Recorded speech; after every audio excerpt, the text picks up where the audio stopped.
Rain hammered against Thomas Richardson's windows like angry fists as lightning split the Oregon sky.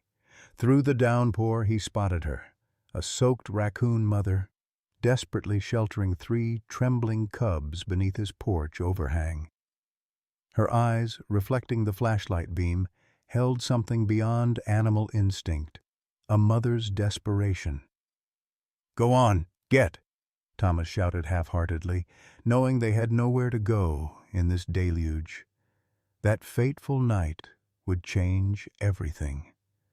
6 months later, Thomas found himself trapped beneath fallen debris, blood pooling beneath him, his breath coming in ragged gasps.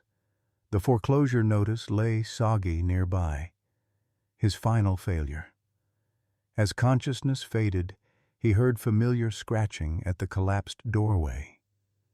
Through blurred vision, he saw her, the same raccoon mother, now pulling at his sleeve with surprising strength, her intelligent eyes holding his gaze. Who would have thought his salvation would come from the very creature he once saved? Leave a like and share your thoughts in the comments along with the city you're watching from now. Let's continue with the story. Thomas Richardson had once captured the world's most magnificent creatures through his camera lens. At 62, those glory days with National Geographic felt like another lifetime. Now, his weathered hands trembled slightly as he heated a can of soup on the old stove of his rural Oregon home, the only sound besides the rain being the occasional creak of the timber frame that had stood for nearly a century. The walls of his modest home told the story of a life well-traveled. Photographs of African elephants at sunset, pandas in misty Chinese mountains, and wolves in the Canadian wilderness. Awards and magazine covers featuring his work hung slightly askew, gathering dust. Thomas hadn't adjusted them since Sarah died 2 years ago. Their argument that morning still haunted him. Such a trivial thing, he'd forgotten their anniversary. Sarah had stormed out to cool off, but the rain-slicked roads and a distracted truck driver ensured she never returned. The sheriff's knock still echoed in his nightmares. Thomas moved to the window, watching rain cascade down the glass. His property bordered the dense forest of Douglas firs and western red cedars, a place where black bears, cougars, and countless smaller creatures made their homes. On better days, he'd venture out with his camera, more out of habit than passion. Those photos remained on memory cards, undeveloped. The bank's foreclosure notice sat on his kitchen table, 3 missed mortgage payments. His savings had dwindled after medical bills and Sarah's funeral costs. His pension barely covered utilities and food. The photography equipment, once top of the line, was now outdated, worth a fraction of its original value. 30 days, he muttered to the empty room, running a hand through his silver hair. Thomas's nearest neighbor, Frank Whitaker, lived half a mile down the gravel road. They exchanged curt nods when their paths crossed in town, but little more. The community of Pinewood Creek existed at a comfortable distance, close enough for emergency help, far enough to leave him alone with his grief. Each night followed the same routine: dinner alone, bourbon in Sarah's favorite chair, sleep disrupted by memories. He'd become a ghost in his own life, haunting the rooms they once filled with laughter. His daughter Jennifer called from Seattle monthly, her voice tinged with worry. "I'm fine," he'd insist, both knowing the lie. The radio forecaster warned of unprecedented rainfall, possible flooding in low-lying areas. Thomas barely registered the concern. What was a little water compared to the flood of regrets that had already washed away his happiness? He placed Sarah's photograph face down before sleep, unable to bear her eyes watching his slow surrender to solitude. The irony wasn't lost on him. A man who had documented the most vibrant life on Earth had somehow forgotten how to live. The storm intensified as night fell, transforming the gentle creek behind Thomas's property into a roaring torrent. He'd never seen rainfall like this, relentless sheets of water that seemed determined to drown the world. The weather radio crackled with emergency alerts, flash flood warnings, road closures, evacuation orders for areas closer to the river. Thomas sat in the darkness, bourbon in hand, watching lightning illuminate his yard in strobing flashes. The power had gone out an hour ago. His battery-powered radio and flashlight, Sarah's insistence on an emergency kit, now seemed prescient rather than paranoid. "You always were right, weren't you?" he muttered to her memory, taking another sip. The first unusual sound came just after midnight, a frantic scratching at his front door, barely audible above the storm's fury. Thomas froze, listening. Wild animals typically avoided human dwellings, especially during storms when they sought natural shelter. The scratching came again, more desperate. Setting his glass down, Thomas grabbed his flashlight and approached the door cautiously. Wildlife encounters could be dangerous, particularly if the animal was injured or cornered. Through the small window beside the door, he directed his beam toward the porch. What he saw made him catch his breath.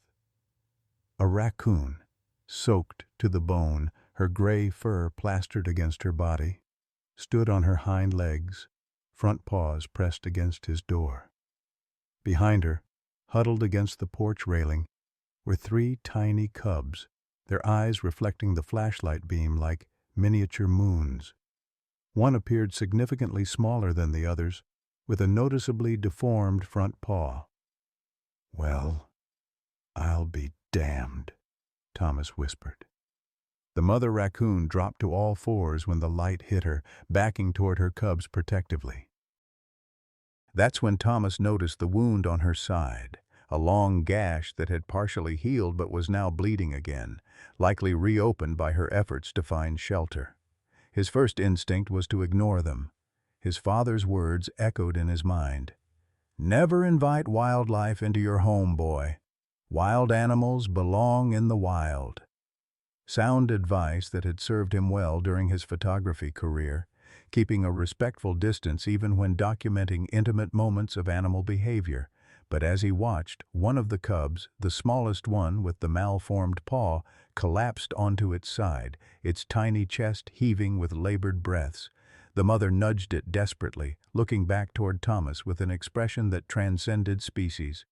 "Don't anthropomorphize," Thomas scolded himself. Yet 40 years of observing animals told him something else was happening here. This wasn't just instinct, this was desperation, intelligence, maybe even calculation. Another crash of thunder shook the house, and the rain intensified impossibly further. Water now flowed across his yard like a shallow river, creeping closer to the porch. The mother raccoon chittered anxiously, trying to gather her cubs into a tighter huddle as the water rose. Thomas ran a hand through his hair, weighing his options. The storage room off the kitchen had its own exterior door. It was warm, separate from his living space, and could be easily cleaned afterward. He'd stored photography equipment there once, but most had been sold to cover expenses. "I must be losing my mind," he muttered, grabbing a stack of old towels from the linen closet.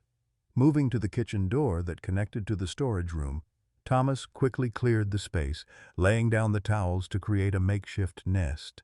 He turned on the small space heater he kept for winter emergencies, bringing the chilly room to a comfortable temperature. Taking a deep breath, he unlocked the exterior storage room door and slowly pulled it open, standing to the side. Cold rain immediately blew in, soaking the floor despite his precautions. Thomas stepped back, waiting. For several long minutes, nothing happened. Had the raccoons fled when he moved inside? Thomas peered cautiously around the doorframe. The mother raccoon stood just outside, rainwater streaming off her fur, staring intently at the open door. She took one tentative step forward, then froze, nostrils flaring as she processed the new sense. Behind her, the cubs huddled together, shivering violently. "It's okay," Thomas found himself saying softly, the way he used to talk to Sarah's nervous rescue cat. "Come on in, get dry." As if understanding his words, the mother raccoon suddenly made her decision. With remarkable efficiency, she grabbed the weakest cub by the scruff of its neck and darted inside, depositing it on the towels before immediately rushing back for the second, then the third. Each time she passed Thomas, she gave him a wide berth, her body tense and ready to flee at the slightest threatening movement. Once all three cubs were inside, she stationed herself protectively between them and Thomas, her eyes never leaving him. Up close, her wound looked worse, a jagged tear that spoke of metal, not teeth or claws. A trap, Thomas guessed, that she'd managed to escape. "I won't hurt you," he said quietly, slowly backing toward the inner door. "You can stay until the storm passes." The smallest cub let out a pitiful sound, halfway between a chirp and a wheeze. Its breathing was labored, tiny sides heaving with each breath. Thomas recognized the signs of possible pneumonia from his time documenting wildlife rehabilitation centers. Without proper veterinary care, the little one might not survive the night. Thomas carefully closed the inner door, giving the raccoon family privacy. Through the door's window, he watched as the mother meticulously groomed each cub, trying to dry their fur and stimulate circulation. Her movements were gentle but efficient, focusing particular attention on the weakest one. The old photographer found himself reaching for his camera before realizing it wasn't hanging around his neck as it had for decades. He hesitated, then retrieved it from the drawer where it had lain unused since Sarah's death. The familiar weight in his hands brought a rush of memory, of purpose. Outside, the storm continued its assault. The emergency radio warned of record rainfall, dams at capacity, roads washing out across the county. Thomas checked his phone. No signal. He was on his own with his unexpected guests, cut off from the world by nature's fury. As he watched the raccoon family through the window, Thomas couldn't help but see parallels with his own situation, wounded, seeking shelter from forces beyond control, protecting what mattered while everything else washed away.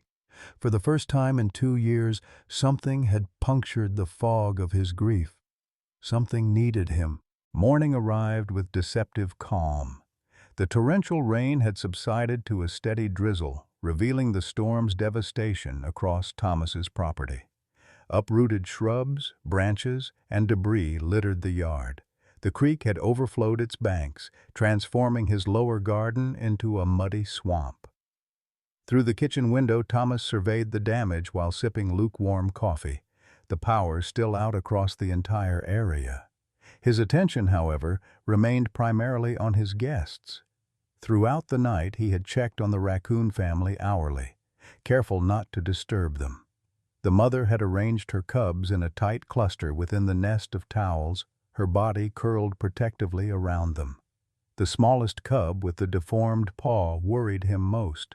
Its breathing remained labored, each tiny wheeze like a needle in Thomas's heart. "Just like Cinnamon," he murmured, remembering Sarah's sickly rescue cat that had somehow survived against veterinary predictions. Sarah had stayed up 3 nights straight, feeding the kitten with an eyedropper. "You have the touch," he told her. Now he wondered if he possessed any of that same healing instinct.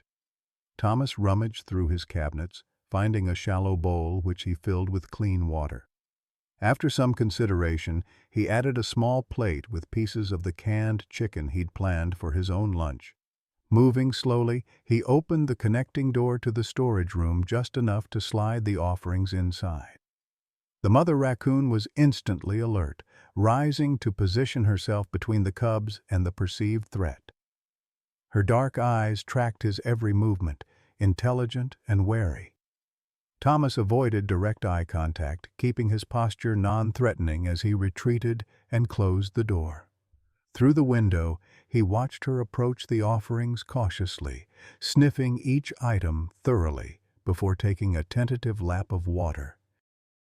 Only after she'd determined it was safe did she begin eating, her hunger evident in quick, efficient movements. Between bites, she returned to check her cubs, particularly the weakest one. Thomas was so absorbed in watching this display of maternal care that he nearly jumped out of his skin at the sudden pounding on his front door. "Richardson, you in there? It's Frank Whitaker." Thomas cursed under his breath. Frank was the last person he wanted to deal with right now.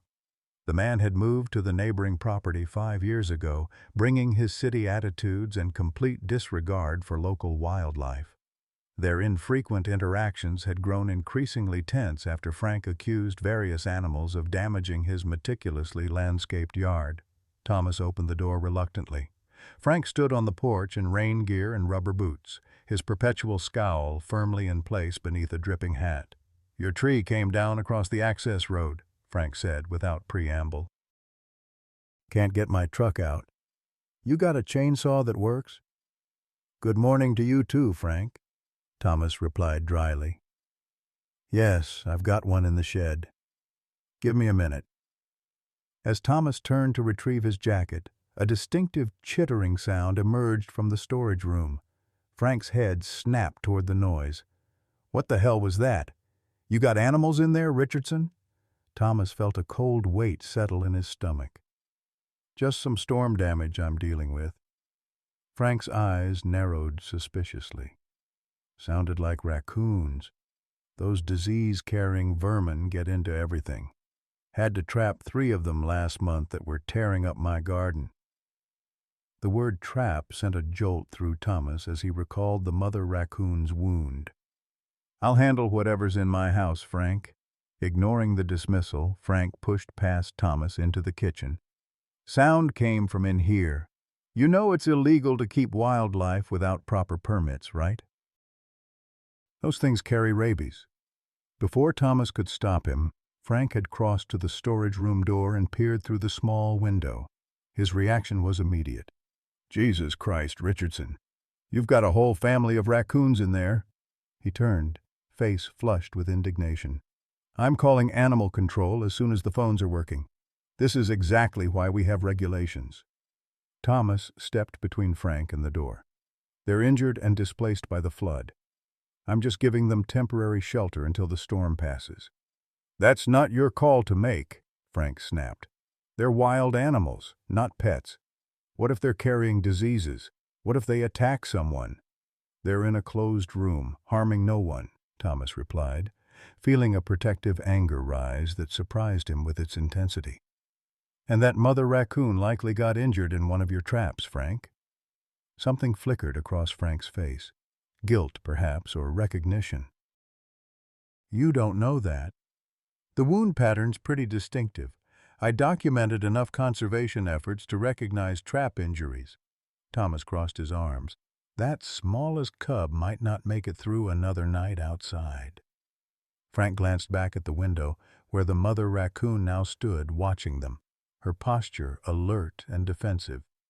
"They're smarter than they look, you know. My father trapped them commercially when I was a kid, said they were the wiliest creatures in the forest. Remember where your traps are? Avoid them the second time. Some even figured out how to disarm them." There was something odd in Frank's tone, almost respectful, despite his apparent hostility toward the animals. Thomas sensed an opening. "I've got a chainsaw you can borrow, and I'll help clear the road later today. But those raccoons stay until they're healthy enough to leave. After that, you can call whoever you want." Frank studied Thomas for a long moment, then glanced back at the raccoons. The smallest cub had begun wheezing audibly, a sound that filled the tense silence between the two men. 3 days, Frank finally said. "You've got 3 days before I make that call.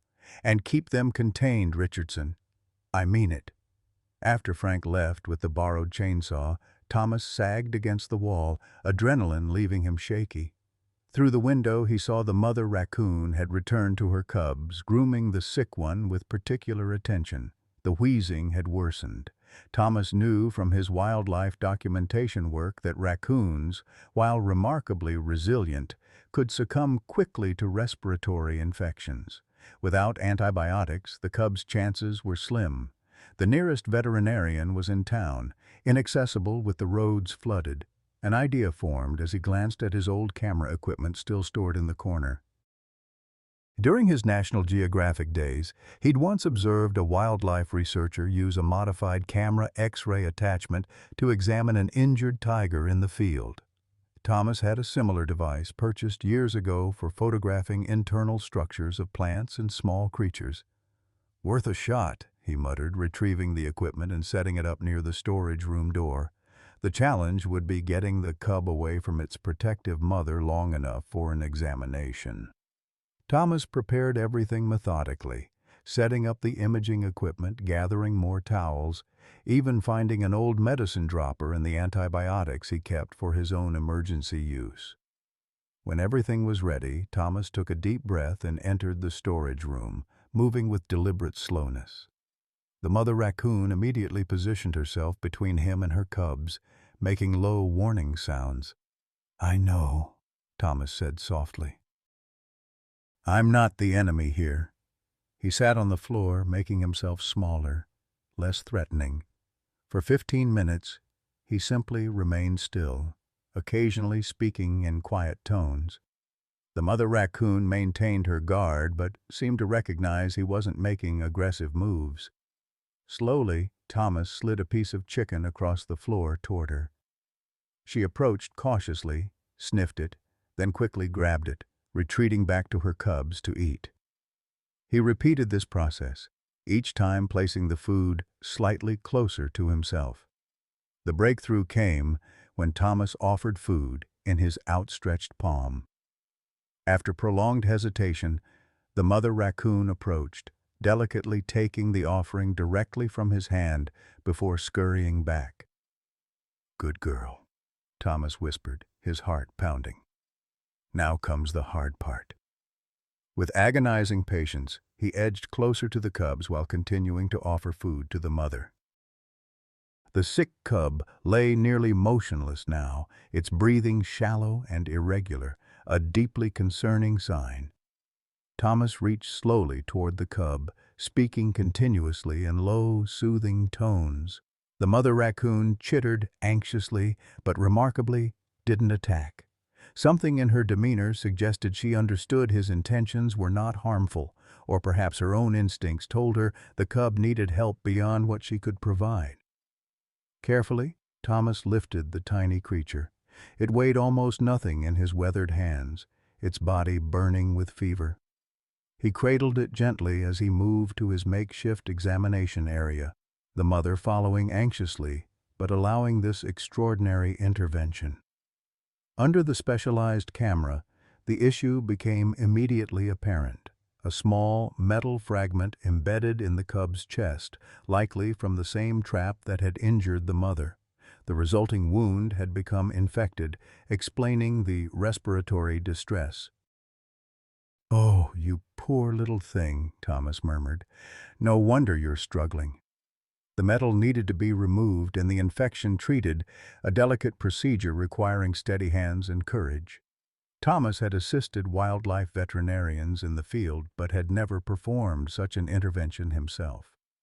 Yet as he looked at the suffering cub, then at the mother raccoon watching him with what he could only interpret as desperate hope, Thomas Richardson made a decision that would alter the course of everything to come. For the first time in 2 years, someone needed him, and he would not fail them as he had failed Sarah. Thomas gathered his supplies with methodical precision, laying them out on a clean towel beside the makeshift examination area. His hands, once steady enough to photograph hummingbirds in flight, trembled slightly as he sterilized a pair of tweezers with alcohol. The injured raccoon cub lay breathing shallowly on a folded towel, its tiny chest rising and falling in labored rhythm. "You'd know what to do, wouldn't you, Sarah?" he whispered to the empty room. His wife had volunteered at a wildlife rehabilitation center before they met. She would have handled this with confident compassion rather than his fumbling uncertainty. The mother raccoon watched from a cautious distance, her dark eyes never leaving her cub. The other two cubs huddled together in the nest of towels, occasionally making soft, chirping sounds. Thomas was struck by the intelligence in the mother's gaze, something beyond mere animal instinct. "I'm going to help," he told her, feeling foolish for speaking to an animal yet compelled to explain. "This is going to hurt him, but it's necessary." Using a small flashlight to illuminate the wound, Thomas could see where the metal fragment had penetrated the cub's chest wall.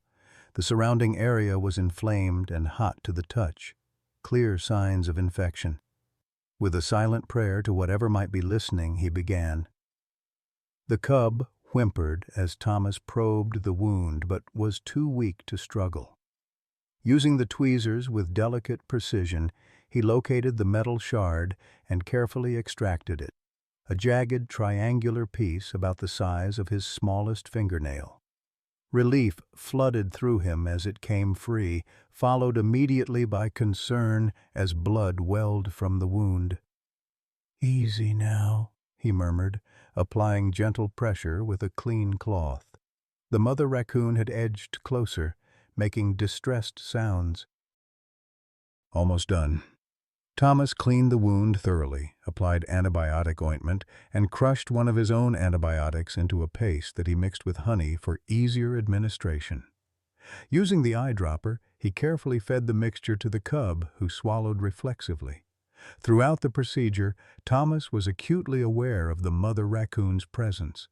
Any wild animal would typically attack to protect its young during such handling, yet she remained restrained, as if comprehending the necessity of this intrusion. When he finally placed the treated cub back in the nest, Thomas exhaled deeply, only then realizing he'd been holding his breath. The mother immediately went to her offspring, sniffing and gently grooming the wound site. The metal fragment lay on the towel, evidence of human carelessness that had nearly cost a young life. Thomas slumped against the wall, emotionally drained. The past 2 hours had awakened something dormant within him, a sense of purpose that had been buried alongside Sarah.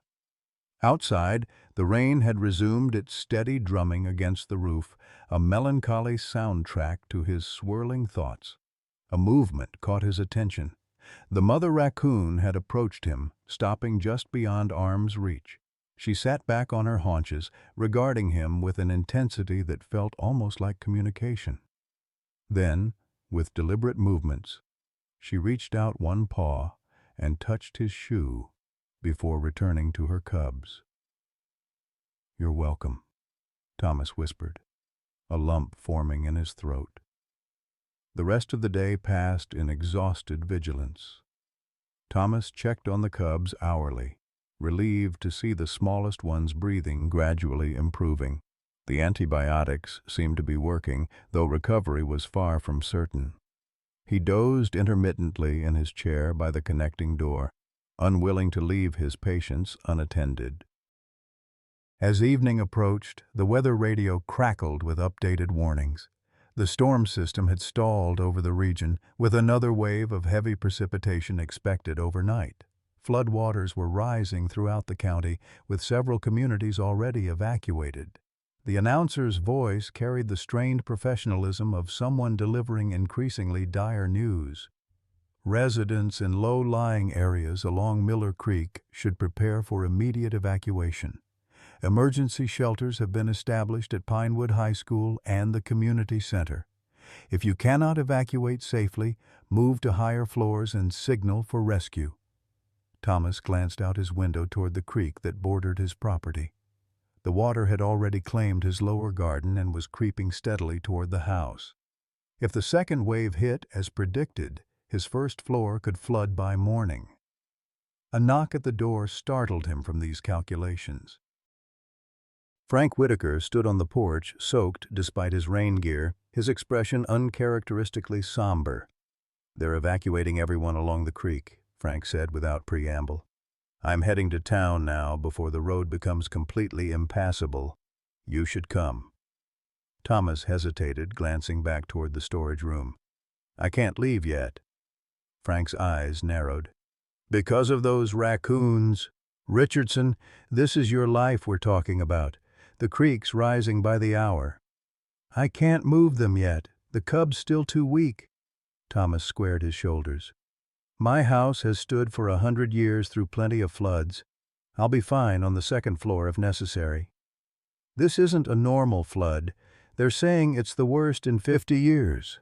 Frank stepped closer, lowering his voice as if sharing a confidence. Look, I saw what you did for that cub. Through the window, that was something. Thomas was taken aback by the admission. You were watching? Frank looked away, uncomfortable with the conversation. I came back to check on the chainsaw. Saw you working on the little one. He paused. My father would have killed them all without a second thought. Raccoons were just pelts to him, dollar signs. Watching you try to save one. He trailed off, then added gruffly, still doesn't make keeping them right. Maybe not, Thomas acknowledged, but it's what I'm doing. A silence stretched between them, filled only by the sound of rain. Finally Frank sighed. At least move them upstairs if the water keeps rising, and take my number. He scribbled on a scrap of paper. Cell service comes and goes, but text if you need help. The volunteer fire department has boats. After Frank left, Thomas gathered emergency supplies on the second floor: food, water, flashlights, blankets. The practical preparations kept his mind from dwelling on the growing danger or questioning his decision to remain. Once satisfied with the arrangements, he returned to check on his charges. The storage room scene stopped him in his tracks. The mother raccoon had somehow managed to create a more elevated nest using the additional towels he'd provided, arranging them on a low shelf against the wall. All 3 cubs now rested on this higher ground, a clear demonstration of her understanding that the floor might not remain safe. Smart girl, Thomas murmured appreciatively. He sat cross-legged on the floor, maintaining a respectful distance. To his surprise, the mother raccoon approached, sniffing his outstretched hand before retreating to her cubs. The sick cub was sitting up slightly, still weak but noticeably improved. As night fell, Thomas found himself talking to the raccoons. The one-sided conversation began awkwardly but soon flowed naturally, becoming a confessional of sorts to the attentive animal eyes watching him in the dim light. Sarah and I always wanted children, he told them, voice barely above a whisper. Tried for years before the doctor said it wasn't possible. She took it harder than me. Felt like her body had betrayed her somehow. The mother raccoon groomed her cubs as he spoke, occasionally glancing up as if listening. We were going to adopt. Had started the paperwork, actually. Then my National Geographic contract came through, a 3-year assignment documenting endangered species across 5 continents. Dream job. Sarah said I should take it, that we could postpone the adoption. Thomas swallowed hard. I think she resented me for leaving, though she never said it outright. Outside, the rain intensified, drumming against the roof in a crescendo of white noise. When I got back, something had changed between us. We'd grown apart, started arguing about everything. That morning, our anniversary, she said I'd always choose my career over family. His voice cracked. She was right. And I never got to tell her I was sorry. The mother raccoon had stopped grooming, her eyes fixed on Thomas with an intensity that felt uncomfortably like understanding. Anyway, he continued, clearing his throat, that's why this house is being foreclosed on. Couldn't keep up with the payments after the medical bills. Couldn't bring myself to care enough to try. 3 more days and it's gone. He laughed hollowly. And here I am, risking those final days for a family of raccoons. Sarah would say, I've finally lost my mind. A scratching sound drew his attention to the sick cub, who had crawled to the edge of the nest and was reaching one paw toward him. The gesture was so human-like, so deliberate, that Thomas felt tears spring to his eyes. Your little one's a fighter, he told the mother. Reminds me of Sarah's cat. Nothing but bones and attitude when she found him, but too stubborn to die. Thomas reached for his camera, which he'd kept nearby since the previous night. For the first time in 2 years, he felt the familiar urge to capture a moment, to preserve something meaningful through his lens. The mother raccoon with her cubs, illuminated by the soft glow of the battery-powered lantern, created a tableau of survival and devotion that spoke to something primal in his soul. As he adjusted the focus, Thomas noticed an old envelope that had fallen from his jacket pocket, Sarah's handwriting visible on the front. One of her letters that he'd found in her desk after the funeral but had never found the courage to read. He'd carried it with him for 2 years, a talisman of unresolved grief. The camera temporarily forgotten, Thomas picked up the envelope with trembling fingers. Perhaps it was the strange intimacy of the moment, or the growing danger outside, but suddenly the fear that had prevented him from opening it seemed inconsequential. The letter inside was dated the very morning of her accident. "My dearest Thomas," it began in Sarah's flowing script, "I'm leaving this in your photography bag so you'll find it when you finally pick up your camera again. If you're reading this, it means you're finally emerging from wherever you've been hiding since we lost our chance at parenthood." Thomas's vision blurred with tears as he continued reading. Sarah wrote of her own grief, her frustration at their growing distance, but also of her enduring love and hope that they would find their way back to each other. The letter was both an apology and a challenge, acknowledging her part in their struggles while urging him to rediscover his passion for life. "I've watched you slowly disappear, retreating behind your wall of silence. The man who once showed me the beauty in everything now sees nothing but loss.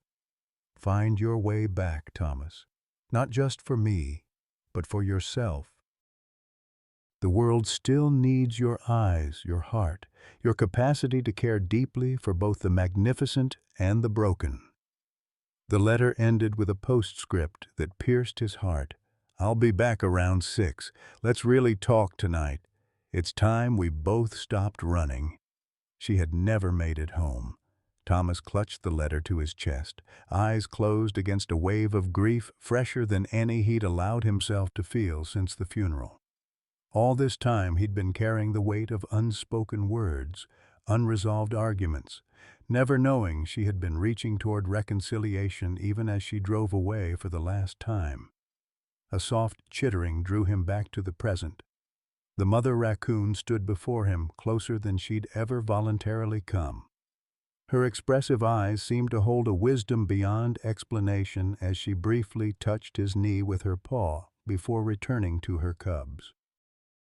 Outside, the rain fell with renewed fury, and somewhere in the darkness water continued its inexorable rise toward the house. But inside this small room, Thomas Richardson felt something shift within his fractured heart. Not healing, not yet, but perhaps the first acknowledgement that healing might someday be possible. Thomas awoke with a start, momentarily disoriented in the dim light of early dawn. He had fallen asleep sitting against the wall of the storage room, Sarah's letter still clutched in his hand.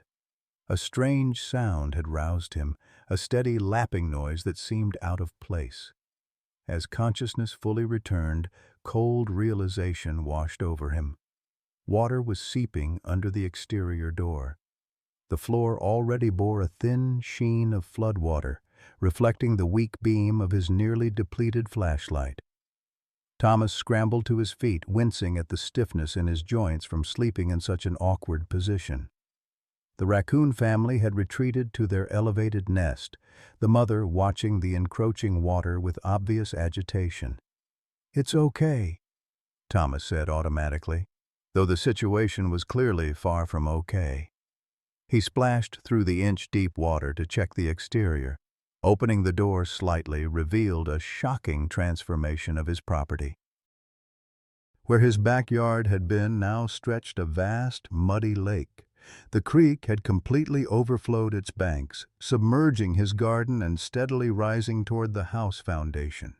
Already, the water outside was nearly a foot deep and still rising. The rain continued to fall in sheets, driven sideways by gusting winds that bent the distant trees like supplicants before an angry god. Thomas closed the door quickly and moved to the connecting door to his kitchen. The situation there was marginally better. The slightly higher elevation of the main house had so far kept the floor dry, but water glistened just beyond the back door threshold. The emergency radio crackled with urgent evacuation orders for the entire creek basin. All residents must evacuate immediately. This is not a drill. Repeat, this is a mandatory evacuation. Water levels have breached the Miller Creek Dam and flash flooding is imminent throughout the valley. The mention of the dam sent a spike of fear through Thomas. The Miller Creek Dam was 5 miles upstream. If it had been breached, a wall of water would soon race down the valley, overwhelming everything in its path. They had minutes, not hours. Thomas grabbed his emergency backpack and returned to the storage room. The water had already risen another inch, soaking his shoes as he waded to the raccoon nest. We need to move, now. Acting on instinct and urgency, Thomas gathered towels to create a makeshift carrier. The mother raccoon chittered anxiously as he approached, but didn't retreat. Whether from trust built over their unusual bond or recognition of the danger, she allowed Thomas to scoop her cubs carefully into the towel bundle. "You'll have to follow us," he told the mother, looking directly into her intelligent eyes. "Second floor?" "It's not safe down here anymore." Cradling the cubs gently, Thomas waded through the rising water to the stairs, glancing back to ensure the mother raccoon was following. She hesitated at first, clearly torn between fear of entering deeper into the human dwelling and staying with her offspring. After a moment's indecision, maternal instinct won out, and she padded cautiously after Thomas. Upstairs, Thomas had prepared a guest bedroom as their refuge. He placed the cubs on a pile of blankets in the corner furthest from the door, giving the mother space to join them without feeling trapped. She immediately began checking each cub, paying particular attention to the injured one, whose condition had improved but remained fragile. A thunderous crash from outside drew Thomas to the window. A massive oak tree from the neighboring property had fallen across the access road, its ancient roots undermined by the flood waters. The road, his escape route, was now completely blocked, even if the water hadn't already made it impassable. "Looks like we're committed to riding this out," he told his silent companions. Thomas tried texting Frank to report his situation, but the cell signal had disappeared completely. The power had been out for nearly 24 hours now, and his emergency radio batteries were fading. He was effectively cut off from the outside world, alone with his unexpected family of refugees. From the second-floor window, Thomas surveyed the transformed landscape. His once familiar property had become an alien waterscape, with only the tops of fence posts and taller shrubs breaking the surface of the muddy water. The rain had slackened somewhat, but the flood continued to rise as runoff from higher elevations fed the swollen creek. A new sound cut through the rainfall, a distant mechanical rumble that gradually grew louder. Thomas strained to identify it until a flash of red appeared between the trees on the far side of the flooded valley. "Rescue helicopter," he murmured, relief washing through him. The aircraft made a slow pass over the area, clearly searching for stranded residents. Thomas grabbed a flashlight and rushed to the window, signaling in broad sweeps. The helicopter banked, circling back toward his property, hovering lower as it approached. But as Thomas watched, the aircraft suddenly veered away, changing course to head further up the valley. Through the rain-streaked window, he glimpsed what had diverted their attention. The roof of a car almost submerged in deeper water, with figures visible on its roof, waving desperately. "They'll come back," Thomas assured himself aloud. "Those people need help more urgently." A sharp cracking sound from below jerked his attention back to his immediate surroundings. Something in the house structure had shifted, protesting the pressure of the floodwaters now visibly rising up the lower walls. Thomas knew enough about flood damage to understand the danger, Foundations undermined, support beams weakened, the entire structure potentially compromised. His century-old house had weathered many storms, but perhaps none quite like this. Another crack, louder this time, followed by a groaning sound that seemed to emanate from the very bones of the house. Thomas felt the floor shift slightly beneath his feet. The raccoon mother chittered nervously, gathering her cubs closer. "It's okay," Thomas said, his voice betraying his uncertainty. "This old place has good bones. She'll hold." But even as the words left his mouth, a section of ceiling in the hallway gave way, raining plaster and insulation onto the stairs. Water immediately began pouring through the new opening, not floodwater from below, but accumulated rainwater that had found a weak point in the roof. Thomas felt a moment of pure panic. The house was being attacked from above and below, the sanctuary he'd chosen for their refuge deteriorating around them. He forced himself to breathe deeply, to think clearly. Panic would help no one. Moving quickly, Thomas gathered his emergency supplies and the raccoon family, relocating them to the master bedroom, the highest point in the house with the sturdiest construction. The mother raccoon seemed to understand the urgency, carrying one cub herself while Thomas managed the other two. The smallest one felt warmer now, its breathing easier, small mercies in the midst of chaos. From his bedroom window, Thomas could see further up the valley where the helicopter had disappeared. Several emergency vehicles were visible on the distant hillside, their lights flashing ineffectually against the gray deluge. Help was out there, but clearly overwhelmed by the scope of the disaster. Another structural groan vibrated through the house, this one sustained and ominous. Thomas felt the floor tilt slightly. Just a few degrees, but enough to send a surge of adrenaline through his system. Something major had given way below. Water began seeping through the floorboards of the bedroom, indicating the first floor was now substantially flooded. The century-old wooden house was beginning to surrender to the elements, its long resistance finally overcome by the sheer force of the flood. Thomas needed higher ground immediately. The attic was the obvious choice, but the access hatch was in the hallway where the ceiling had already partially collapsed. His gaze fell on the large oak armoire against the wall, nearly 7 feet tall and solidly built. It had been Sarah's favorite piece, too heavy to move after her death, so it had remained as yet another shrine to his grief. Now it might save their lives. "New plan," he told the raccoons, pulling the armoire slightly away from the wall to create space behind it. He quickly arranged blankets in this protected corner, then carefully transferred the raccoon family into this makeshift shelter.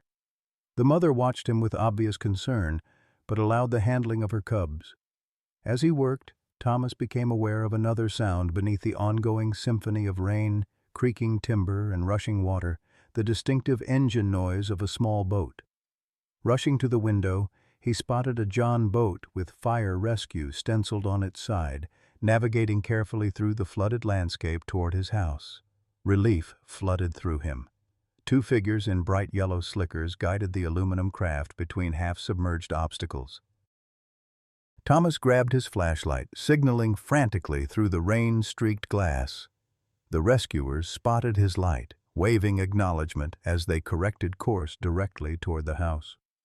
The boat had nearly reached his porch when disaster struck. With a sound like a gunshot, something major gave way in the house's foundation. The entire structure shuddered violently, tilting several more degrees.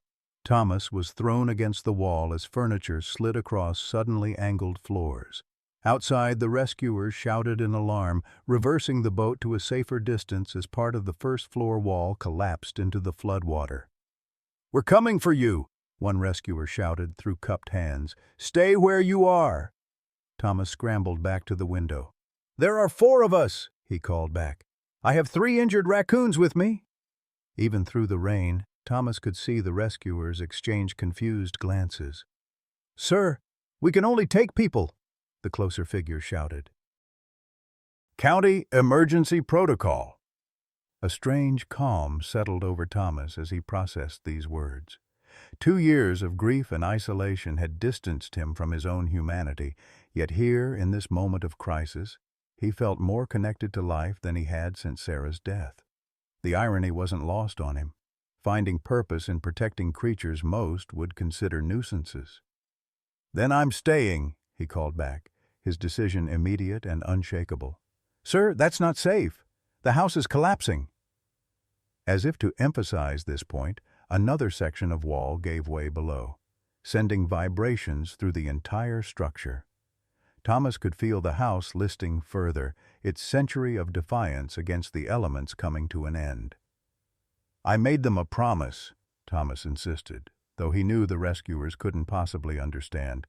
"I can't abandon them now." The rescuers conferred urgently, clearly conflicted about leaving someone behind. Finally, the taller figure called out, "We'll come back with a pet carrier. 20 minutes." Thomas knew what they weren't saying.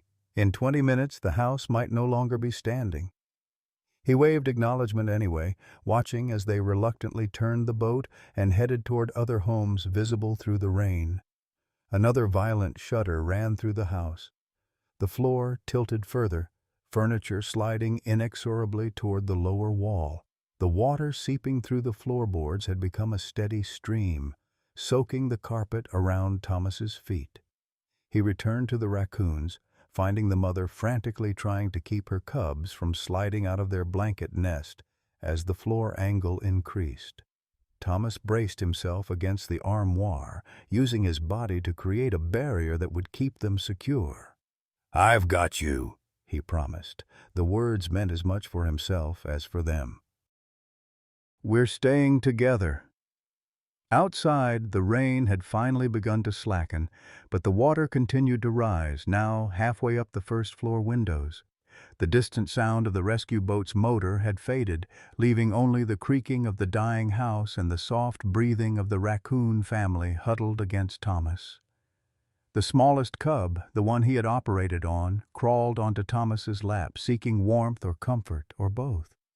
The mother raccoon watched, but made no move to retrieve her offspring, a level of trust that Thomas recognized as extraordinary. "Your mom's something special," he told the cub, gently stroking its still damp fur. "Reminds me of Sarah, fierce when necessary, gentle when possible." In that moment, as his house groaned and shifted beneath him, Thomas Richardson felt an unexpected peace. Whatever happened in the next minutes or hours, he had rediscovered something essential that had been buried with his wife. The capacity to care deeply, to put another's needs before his own, to find meaning in connection rather than isolation. A tremendous crack from below shattered this moment of tranquility. The house lurched violently, the floor now tilting at nearly 15 degrees. Water poured more rapidly through the widening gaps in the floorboards. The window facing the creek exploded inward as a large tree branch, carried by the current, smashed through the glass, admitting a torrent of floodwater and debris.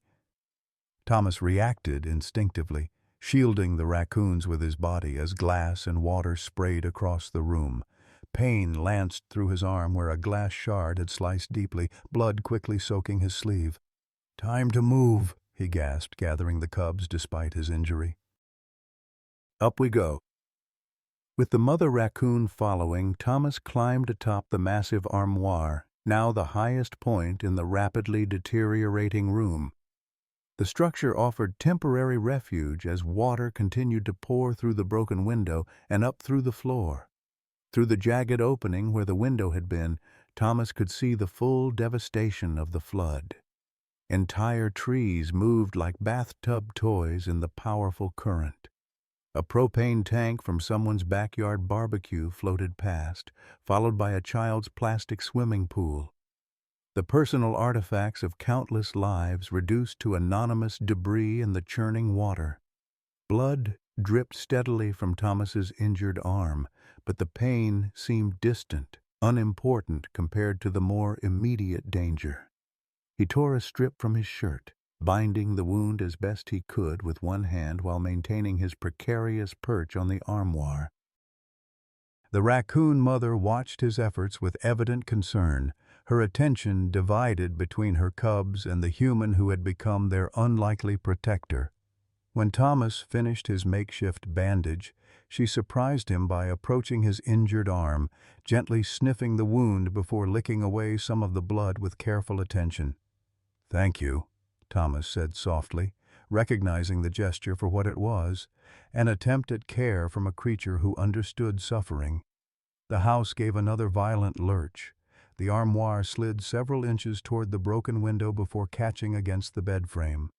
Water now covered most of the bedroom floor, swirling with debris and rising inexorably toward their precarious sanctuary. Thomas could see no path to safety. The rescue boat had not returned, likely delayed by other emergencies, or unable to approach the increasingly unstable structure. The attic access was now underwater, the roof partially collapsed. They were trapped on a shrinking island in a sea of destruction. As if sensing his despair, the mother raccoon pressed against his side, her warm body a small comfort in the face of impending disaster. The cubs huddled together on his lap, trusting him completely despite the chaos surrounding them. "I'm sorry," Thomas whispered, unsure if he was addressing the raccoons, Sarah, or himself. "I thought I could protect you." Another structural failure sent the house tilting further. The armoire began to slide again, picking up momentum as it moved toward the shattered window and the raging flood beyond. Thomas grabbed the edge of the bed with his injured arm, crying out as pain shot through the wound, but managing to arrest their movement momentarily. Through the window, he suddenly spotted movement that wasn't debris or floodwater, a small aluminum boat fighting the current, approaching the house with determined purpose. Not the official rescue craft that had promised to return, but a smaller vessel piloted by a single figure in a bright orange life vest. Frank Whitaker. Thomas awoke to the antiseptic smell of hospital linens and the rhythmic beeping of monitoring equipment. Fluorescent lights buzzed overhead, their harsh glow a stark contrast to the dim chaos of his last conscious memories. For several disorienting moments, he struggled to piece together how he had arrived here, fragments of recollection swirling like the floodwaters that had claimed his home. "Welcome back to the land of the living, Richardson." Thomas turned his head toward the gruff voice, wincing at the stiffness in his neck. Frank Whitaker sat in a vinyl chair beside the bed, looking decidedly uncomfortable in the sterile hospital environment. His weathered face bore the stubble of several days without shaving, and dark circles shadowed his eyes. "The raccoons," Thomas croaked, his throat painfully dry. "Did they? You nearly died, and that's your first question?" Frank shook his head in disbelief, but something in his expression softened. "I couldn't bring them. I was barely able to get you out before the house went completely. I'm sorry, Thomas." The words landed like physical blows. Thomas closed his eyes against a sudden wave of grief that felt rawer somehow than when he'd lost Sarah. He had failed them, after all. "How long have I been here?" he asked finally, not trusting himself to speak of the raccoons further. 3 days, Frank replied. "Lost a lot of blood from that arm wound, plus hypothermia, exhaustion, and a concussion when part of the ceiling came down on you. Doctor said you're lucky to be alive." Lucky wasn't the word Thomas would have chosen. He felt hollowed out, a shell washed clean of purpose. First Sarah, then his home, and now the small family he had sworn to protect. All gone, leaving him stranded in a life he no longer recognized as his own. A nurse entered, her practiced cheerfulness faltering slightly at Thomas's evident distress. She checked his vitals and adjusted his bandages with efficient movements. "Oh, your daughter called again," she informed him. "She's flying in from Seattle tomorrow, and the doctor will be by this afternoon to discuss your discharge plan." She hesitated, then added gently, "I'm very sorry about your home, Mr. Richardson. The flooding has been on every news channel." Just awful. After she left, silence stretched between the two men. Frank shifted uncomfortably in his chair before finally clearing his throat. "They found 3 bodies in the debris downstream from Miller Creek," he said abruptly. "The Bailey family from up near the dam. Their car got swept away trying to evacuate." He paused. "The rescue helicopter was trying to reach them when it flew past your place. They didn't make it in time." Thomas absorbed this information numbly. More lives claimed by the flood, more families fractured by loss. His own suffering suddenly seemed smaller, less significant against the broader tapestry of the disaster. "Your house is gone," Frank continued, his tone gentler now. "Foundation and all. Insurance adjusters have already been out. They're saying it was structural failure due to the flood undermining the foundation, act of God, they call it. And my land? Still there, under about 2 feet of mud and debris. Counties declared the whole creek basin uninhabitable until further assessments can be made. Could be months." Thomas nodded slowly, processing the full extent of his loss. Not just the house itself, but the life it had contained. Sarah's belongings he'd preserved like museum artifacts, the photographs documenting his career, the familiar spaces that had held both his happiest and most painful memories. All gone, swept away in a night of chaos and courage. "Why did you come back for me?" Thomas asked suddenly. "You could have been killed." Frank looked away, visibly uncomfortable with the question. "Don't read too much into it, Richardson." "Couldn't leave you to drown, that's all." But Thomas recognized the evasion for what it was. "You came back with a pet carrier," he pressed. "I saw it in your boat. You were coming for all of us." A flush crept up Frank's neck. "Yeah, well," he muttered. "Seemed important to you. Thought maybe they deserved a chance, after what they'd been through. After what I did to them." "What you did?" Frank's expression hardened with self-recrimination. "Those traps. The one that injured the mother raccoon. I set them. Was having trouble with animals getting into my vegetable garden." He met Thomas's gaze directly now. "I didn't check them regularly like you're supposed to. That's how she got hurt. Probably chewed halfway through her own paw trying to escape before the trap broke." The admission hung in the air between them, Frank's guilt a tangible presence in the sterile hospital room. "When I saw you trying to save that cub," Frank continued, "it brought back memories. My father's trapping business, how he'd make me finish off the animals that weren't dead when we checked the lines." His voice grew quieter. "Always hated that part. Quit hunting altogether after he died. Couldn't stomach it anymore." Thomas absorbed this revelation in silence. The gruff neighbor who had threatened to report him suddenly appeared in a different light. Not an antagonist, but a man wrestling with his own complicated history, his own regrets. "They're gone now anyway," Frank added, a note of finality in his voice. "Nature takes its course, with or without our interference. That's what my father always said." Thomas turned his gaze to the window where rain still fell steadily from a gray sky.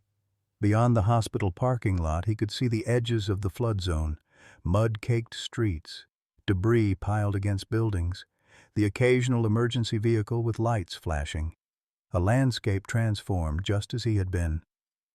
"I found Sarah's letter," he said quietly. "The night of the flood. She wrote it the day she died.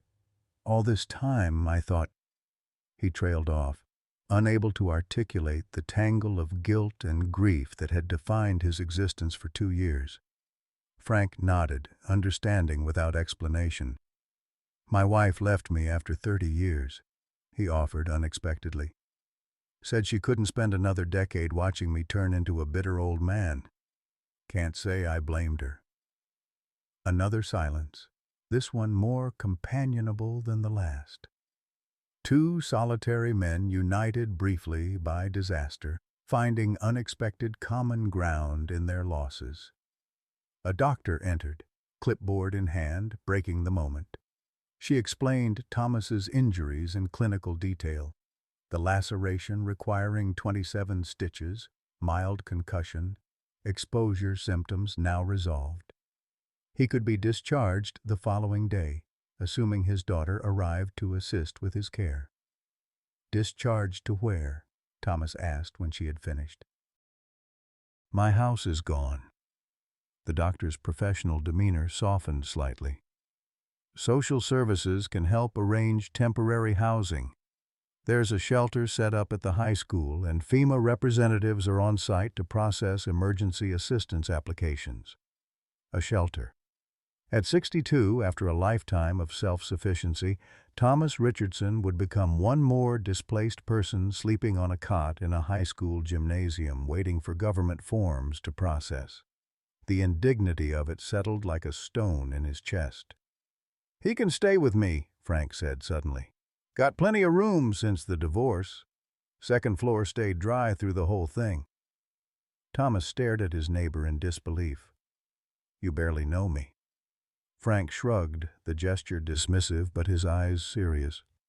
"Know enough. Besides, neighbors help neighbors in times like these. That's how it's supposed to work." After the doctor left, Thomas struggled to find words adequate to the moment. Thank you seemed insufficient for the offer of shelter, for the rescue, for the attempted return for the raccoons. "Don't mention it," Frank said gruffly, correctly interpreting Thomas's expression.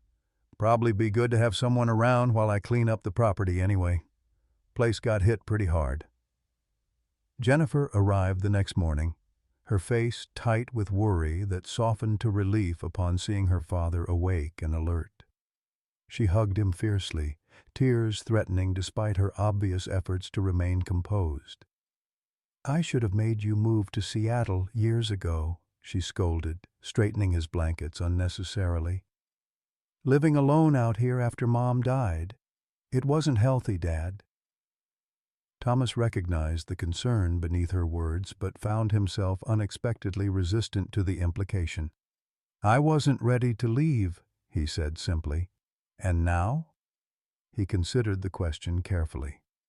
"Now I don't have a choice." "The house is gone."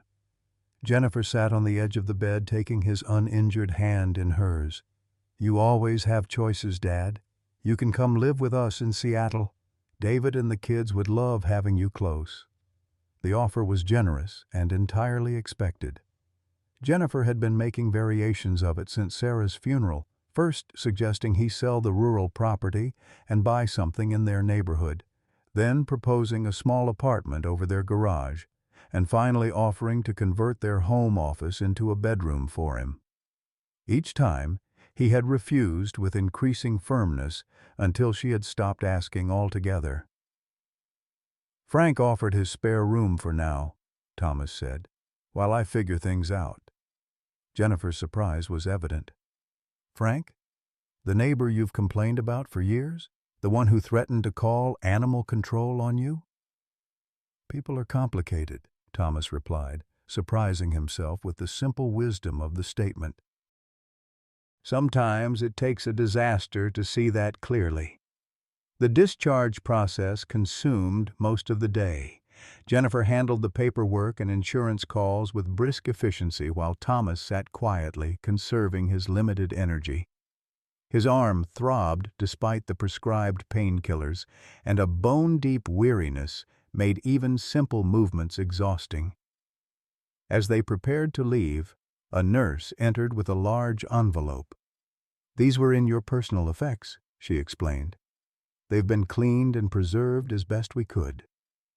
Thomas opened the envelope to find Sarah's letter, water-stained but still legible, and beside it, something unexpected, a small metal fragment, cleaned of blood and tissue, the trap piece he had removed from the raccoon cub.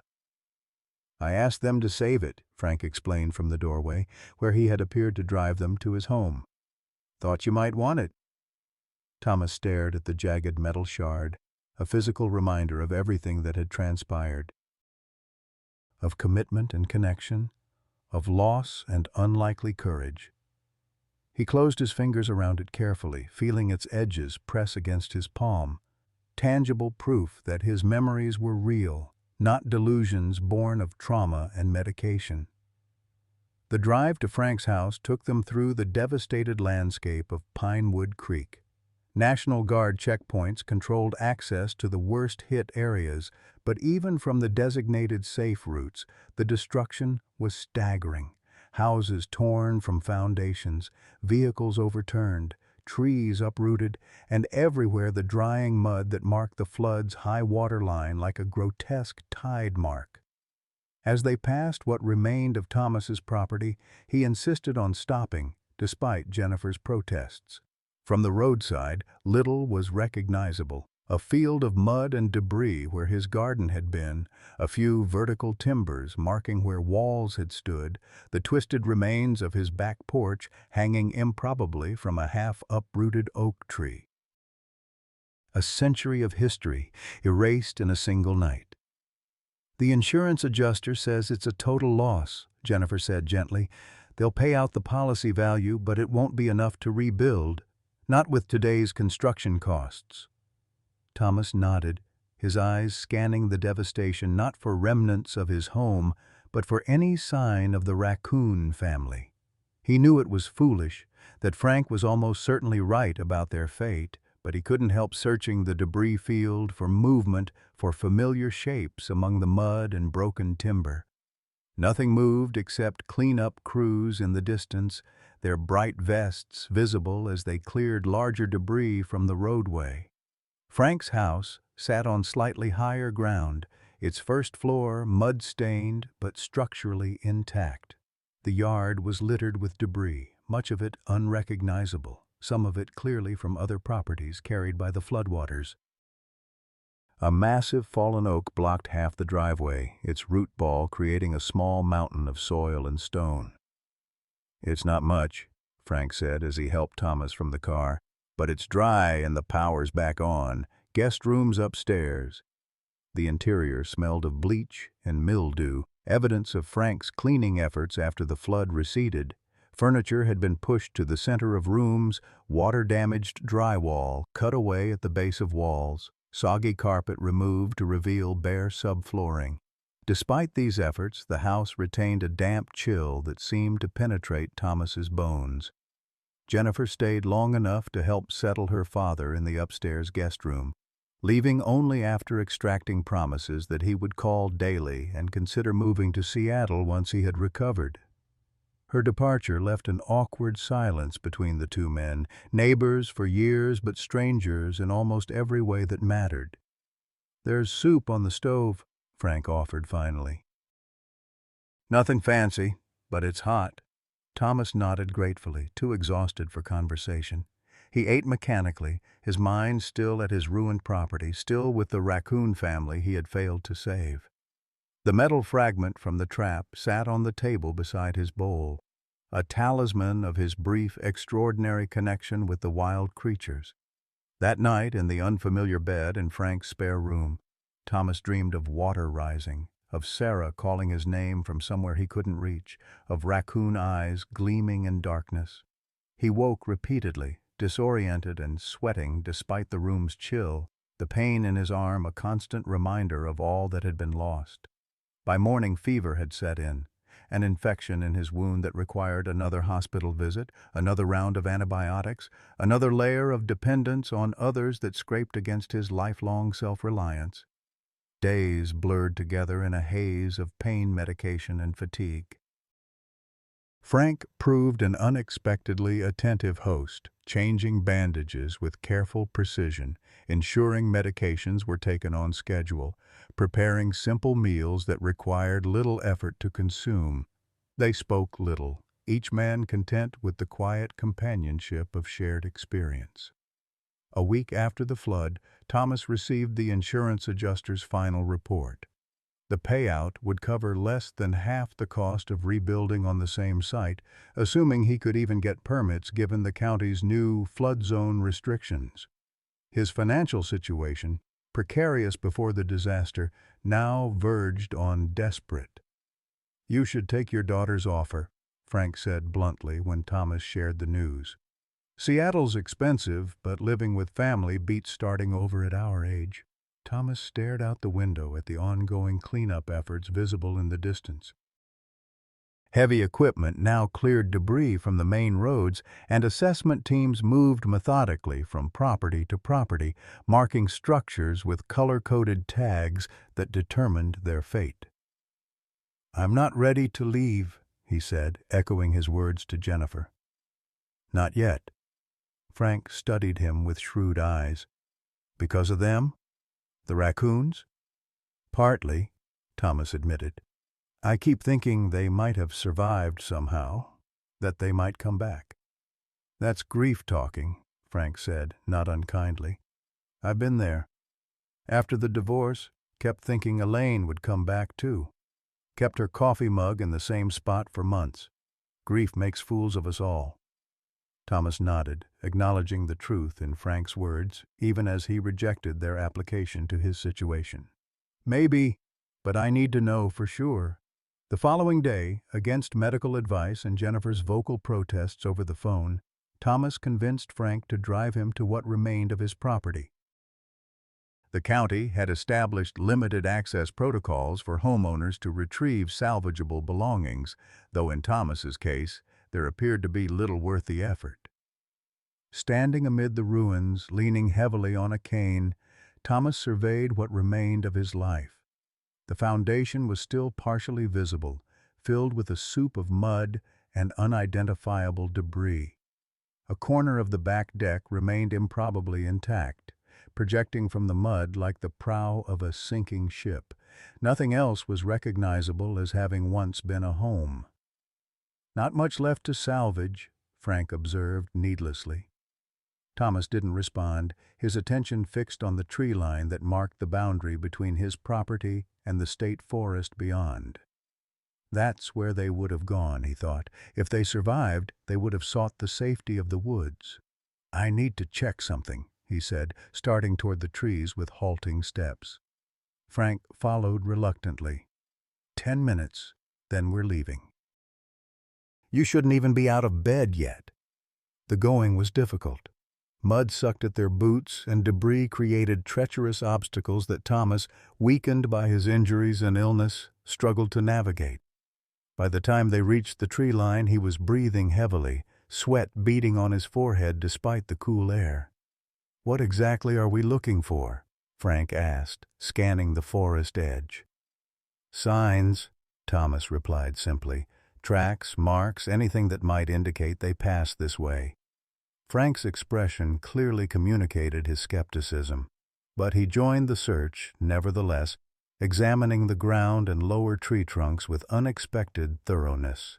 After 20 minutes that stretched Thomas's endurance to its limit, they had found nothing. No tracks, no fur caught on branches, no evidence that any raccoons had passed from the flood zone into the relative safety of the forest. The absence of signs settled like a weight on Thomas's chest, heavier than his physical exhaustion. "We should head back," Frank said finally, eyeing Thomas's pallor with concern. "You're about dead on your feet." Thomas nodded reluctantly, knowing his neighbor was right. As they turned to leave, something caught his peripheral vision, a flash of movement in the underbrush about 50 yards into the forest. He froze, straining to see through the dappled shadows beneath the trees. "What is it?" Frank asked, following his gaze. "I thought I saw—" Thomas began, then shook his head. "Probably nothing. A bird or squirrel." But as they made their laborious way back toward the road, Thomas couldn't shake the feeling of being watched. Twice he turned suddenly, hoping to catch sight of whatever lurked among the trees, but each time saw nothing but shadows and wind-stirred foliage. The visit had accomplished little beyond confirming what he already knew.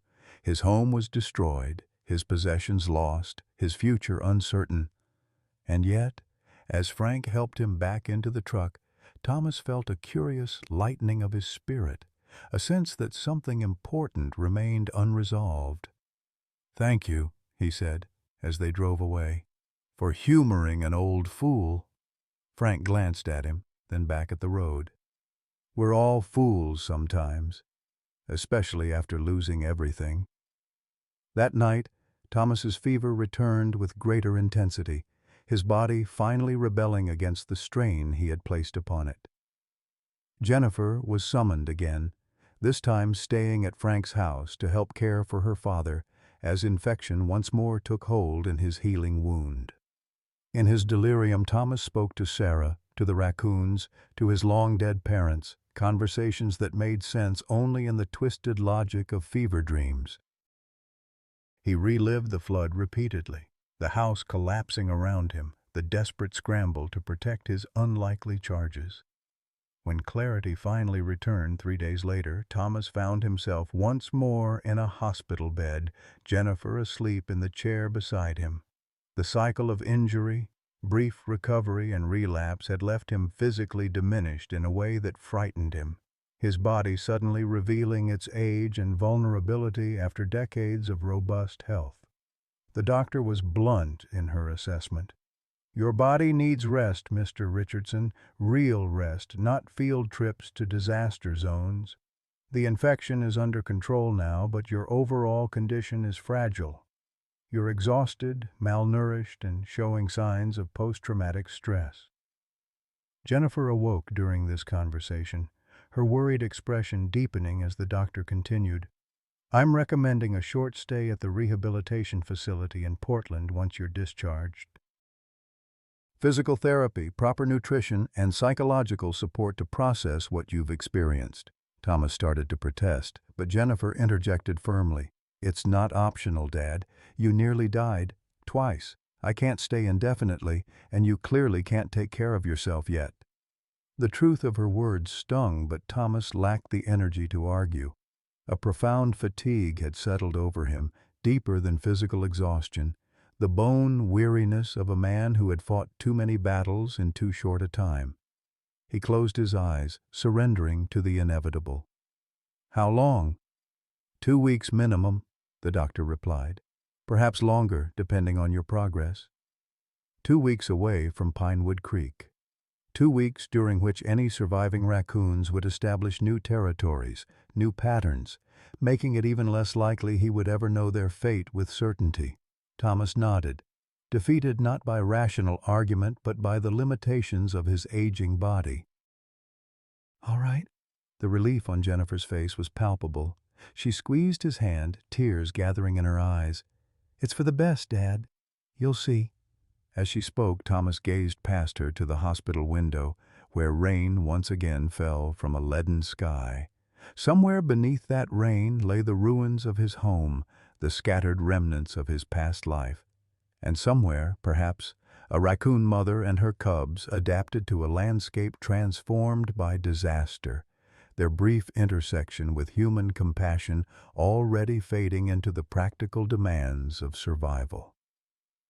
The metal shard from the trap sat on his bedside table, placed there by Jennifer, who had found it among his belongings at Frank's house. Thomas reached for it now, feeling its edges press against his palm, a tangible reminder that not all had been delusion or dream. They had been real. His connection to them had been real. Whatever came next, he would carry that knowledge with him, a small but unassailable truth in a world where everything else had proven fragile and impermanent. The rehabilitation facility in Portland resembled a mid-range hotel more than a medical institution. Tasteful landscapes adorning neutral walls, carpeted hallways muffling the sound of activity, staff who wore casual attire rather than scrubs. Thomas had been pleasantly surprised by these superficial comforts, though they did little to ease his fundamental discomfort at being institutionalized, however temporarily. 3 weeks had passed since his admission, 1 week longer than the initial estimate. His physical recovery progressed steadily, the wound on his arm healing cleanly this time, his strength returning through carefully monitored exercise, his weight stabilizing with regular, nutritious meals. The psychological aspects proved more challenging. "You're still not sleeping well," observed Dr. Abernathy during their thrice-weekly session. The psychiatrist was a gentle-mannered woman in her 50s with prematurely silver hair and incisive eyes that missed nothing. "The nightmares continue?" Thomas nodded reluctantly. He had grown to trust Dr. Abernathy despite his initial resistance to therapy, but discussing his dreams still felt like surrendering something private, something essential. "Same themes," he admitted. The house collapsing, water rising, trying to save them, and failing. "The raccoons," she clarified, making a note in her ever-present tablet. "You mentioned last time that you feel a particular responsibility toward them. Can you elaborate on why these wild animals have become so significant to you?" Thomas gazed out the window at the manicured grounds of the facility. A light rain fell, softening the landscape into impressionistic blurs of green and gray. So different from the violent deluge that had transformed his world. "They trusted me," he said finally. "Against all their natural instincts, they trusted a human when they were vulnerable. That creates an obligation." Dr. Abernathy considered this. "And you feel you failed to fulfill that obligation?" "I know I did. They didn't make it out. Frank told me he couldn't bring them when he rescued me." "Yet you've mentioned several times that you're not entirely convinced they perished in the flood, that you had a feeling of being watched when you visited your property." Thomas shifted uncomfortably. When spoken aloud by another, his lingering hope sounded like exactly what Frank had called it: grief-induced delusion, the mind's refusal to accept another loss in a life already marked by too many. "Raccoons are adaptable," he said defensively. "Strong swimmers. The mother was intelligent. I saw that myself. It's possible they escaped." Dr. Abernathy's expression remained neutral, neither validating nor dismissing his theory. "What would it mean to you if they did survive?" The question caught Thomas off guard. He had been so focused on determining their fate that he hadn't fully examined why it mattered so profoundly to him. "It would mean," he began, then paused, searching for words adequate to the complexity of his feelings. "It would mean not everything was lost, that something good came from the disaster, that my choices mattered, even if my house didn't survive." "Your choices did matter, Thomas," Dr. Abernathy said gently. "Regardless of the raccoon's fate, you acted with compassion at significant personal risk. That has inherent value, independent of outcomes." Thomas nodded, acknowledging her point intellectually while emotionally remaining unconvinced. In his former career, outcomes had been everything. The perfect photograph captured or missed, the story told effectively or lost in poor execution. Results, not intentions, had defined success. "Your daughter called this morning," Dr. Abernathy said, changing the subject. "She's concerned about your plans after discharge. She mentioned you're still resistant to moving to Seattle." "Jennifer means well," Thomas replied, a familiar defensiveness creeping into his voice. "But I'm not ready to be tucked away in her guest room like some fragile antique. I'm still figuring things out." "Figuring what out exactly? Your property has been condemned for rebuilding. The insurance settlement is insufficient for starting over elsewhere in the area. Your financial situation is precarious. These are practical realities that require practical solutions." Her directness, usually something Thomas appreciated about their sessions, now felt confrontational. He turned back to the window, watching raindrops trace irregular paths down the glass. "I need to go back," he said simply. "One more time, at least, to see for myself what's possible, what remains." Dr. Abernathy studied him for a long moment. "You're being discharged tomorrow.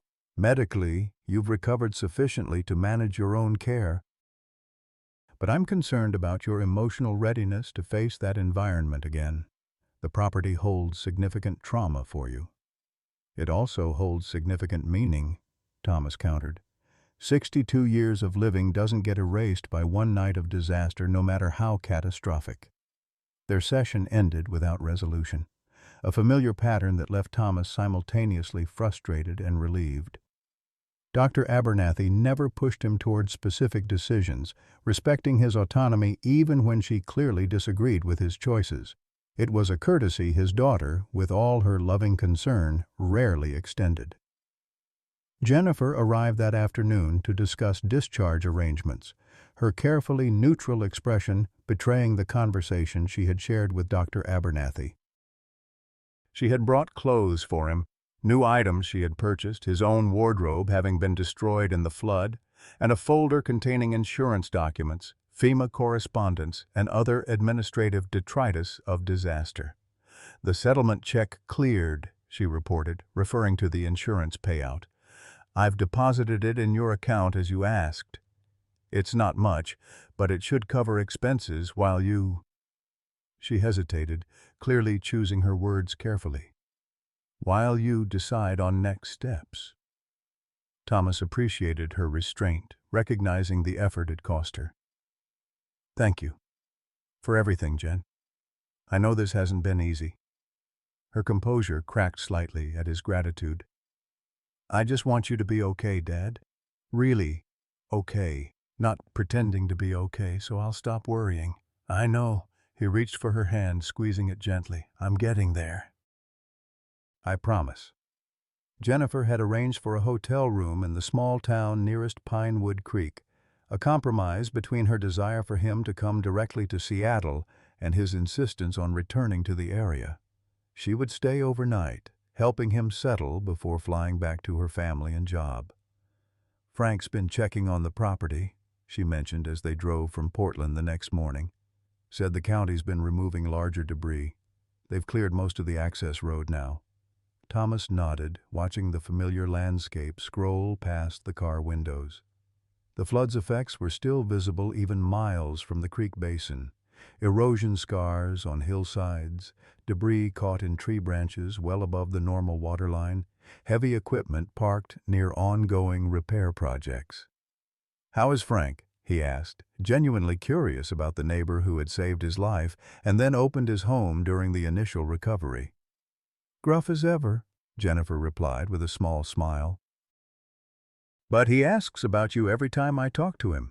I think he actually misses having you around, though he'd never admit it." The observation surprised Thomas.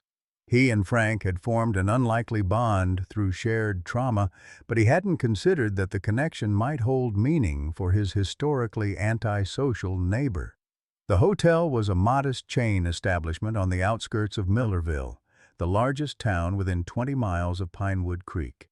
Its primary clientele now consisted of disaster recovery workers, insurance adjusters, and displaced residents like Thomas. People in transition, their lives disrupted by forces beyond control. After checking in and unpacking the few belongings Jennifer had brought for him, Thomas stood at the window of his second-floor room, gazing in the direction of his former home. Though too distant to see, he could feel its pull like a physical sensation, an invisible tether connecting him to the place where his life with Sarah had unfolded, where he had both lost and found himself. "Dad," Jennifer said from behind him, her voice carefully measured. "I need to ask you something, and I need you to be honest with me." Thomas turned to face his daughter, recognizing the determination in her stance. "All right. What are you really hoping to find by going back there? The house is gone. Your things are gone. The raccoons—" She paused, softening her tone. "The likelihood they survived is very small. You know that." Thomas considered deflecting, offering reassurances that would ease her worry without revealing the complex truth. But she deserved better than platitudes. "I don't know exactly," he admitted. "Closure, maybe, or perhaps the opposite. A beginning. Something to tell me whether I belong here still or if it's time to leave for good." Jennifer's expression reflected both concern and a grudging respect for his honesty. "And if there's nothing left to find?" If it's just mud and memories, then I'll know, Thomas said simply. And I'll go to Seattle with you, at least until I figure out what comes next. This conditional surrender appeared to satisfy her. They spent the evening reviewing his financial situation, the insurance settlement, his modest retirement savings, the potential for disaster assistance, and discussing practical options for his future. Thomas participated fully in these conversations, recognizing their necessity while maintaining an inner reservation, a space where possibilities remained undefined. The following morning dawned clear for the first time in weeks, the persistent rain finally giving way to tentative sunshine. Thomas took it as a good omen as Jennifer drove them toward Pinewood Creek, following roads that still bore the scars of flooding but had been rendered passable through ongoing recovery efforts. Frank was waiting for them at the turnoff to Thomas's property, his truck parked beside a county warning sign declaring the area restricted to authorized personnel only. He looked much as he always had, weathered face set in perpetual solemnity, practical clothing bearing the stains of manual labor, yet Thomas detected a new openness in his neighbor's demeanor, a subtle shift from defensive isolation to cautious connection. "Richardson," Frank greeted him with a nod that somehow conveyed more genuine welcome than any effusive greeting could have. "You're looking better, less like death warmed over." "Thanks to good care," Thomas replied, glancing at Jennifer, who rolled her eyes at the men's gruff interaction. "County's been busy," Frank continued, gesturing down the access road. "Cleared most of the big stuff. Condemned 3 properties outright, yours included. No rebuilding permitted in the flood zone." Thomas had expected this news, but hearing it confirmed still landed with the weight of finality. The property that had been in Sarah's family for generations, that had sheltered their marriage through decades of change, would never again support a home. "I need to see it," Thomas said, an echo of his statement to Dr. Abernathy. "One more time." Frank nodded as if this were entirely reasonable. "Figured as much. That's why I'm here. County's only allowing access with an escort. I volunteered." Jennifer looked skeptical. "Should he really be walking around a disaster zone? He's only just been released from medical care." "We'll take it slow," Frank assured her, "and we won't stay long. Just enough for him to see what he needs to see." The 3 of them proceeded down the access road, Frank leading the way with the confidence of someone who had traveled this path frequently in recent weeks. The damage remained extensive: uprooted trees, erosion channels cutting across what had once been smooth ground, random debris caught in bizarre locations, but signs of natural recovery had begun to emerge. Green shoots pushed through mud deposits, birds called from branches that still stood. Life continuing as it always did in the aftermath of catastrophe. As they approached what remained of Thomas's property, he steeled himself for the emotional impact. His previous visit had been colored by fever and desperation, his perceptions unreliable. Now, with clear eyes and a steadier mind, he would truly see what remained of his former life. The scene was simultaneously better and worse than he had remembered. County crews had removed the most dangerous debris, collapsed walls, broken glass, twisted metal, leaving a more ordered desolation. The foundation remained, now cleared of mud, to reveal cracked concrete and broken pipes. A few vertical support beams stood like sentinels, marking the ghost of his home's footprint. The massive oak that had fallen across the back of the property had been cut into manageable sections, the wood stacked neatly at the property line. "They've been salvaging what they can," Frank explained. "Anything with potential value is being cataloged and stored at the county facility. Owners can claim items for up to 6 months." Thomas nodded absently, his attention focused on the tree line at the edge of his property. The boundary between the human-shaped landscape and the wilder forest beyond, the direction in which he had thought he'd seen movement during his previous visit. "I'd like to check something," he said, starting toward the trees with deliberate steps. and his strength had returned during his rehabilitation stay, but he moved carefully nevertheless, respecting the uneven terrain. Jennifer and Frank exchanged glances, but followed without comment. The three made their way toward the forest edge, Thomas scanning the ground and vegetation with methodical attention. At first, he saw nothing unusual, just the expected signs of wildlife gradually reclaiming disturbed ground, deer tracks in mud, bird droppings on fallen logs, the busy excavations of returning squirrels. Then, at the very edge of the tree line, he spotted it, a small, perfect handprint pressed into a patch of drying mud.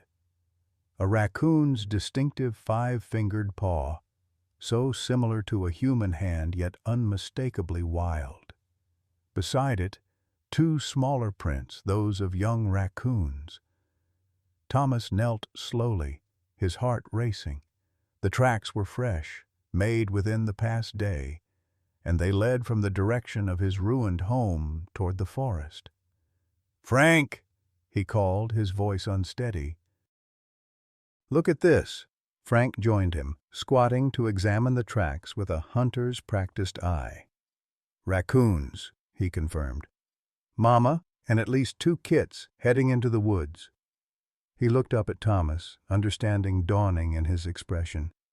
"You think it's them? Your flood refugees?" "The cubs would be about the right size now," Thomas said, hope rising in his chest like a physical sensation. "And heading in this direction." He gestured toward the forest. "There's a stand of old-growth trees about half a mile in, plenty of natural hollows for dens." Jennifer had joined them, looking confused. "Wait, you think these are the same raccoons? After all this time? How could they have survived the flood?" "Raccoons are strong swimmers," Frank answered before Thomas could. "And smart as hell. If they found high ground during the worst of it?" He shrugged. "It's possible." Thomas stood, his gaze now fixed on the forest path. "I need to check. Just to be sure." "Dad," Jennifer protested, "you can't go hiking through the woods. You're still recovering." "It's not far," Thomas insisted. "And the path is clear. See? It follows the old fire break." Frank studied Thomas for a long moment, then nodded. "I'll go with him. We'll take it slow, be back in an hour tops."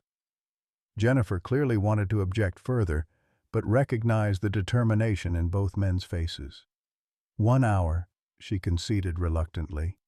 "And if you start feeling tired or dizzy, you turn back immediately. Promise me, Dad." "Promise," Thomas agreed, already moving toward the path, drawn by a certainty he couldn't fully explain, a bone-deep knowing that transcended logic.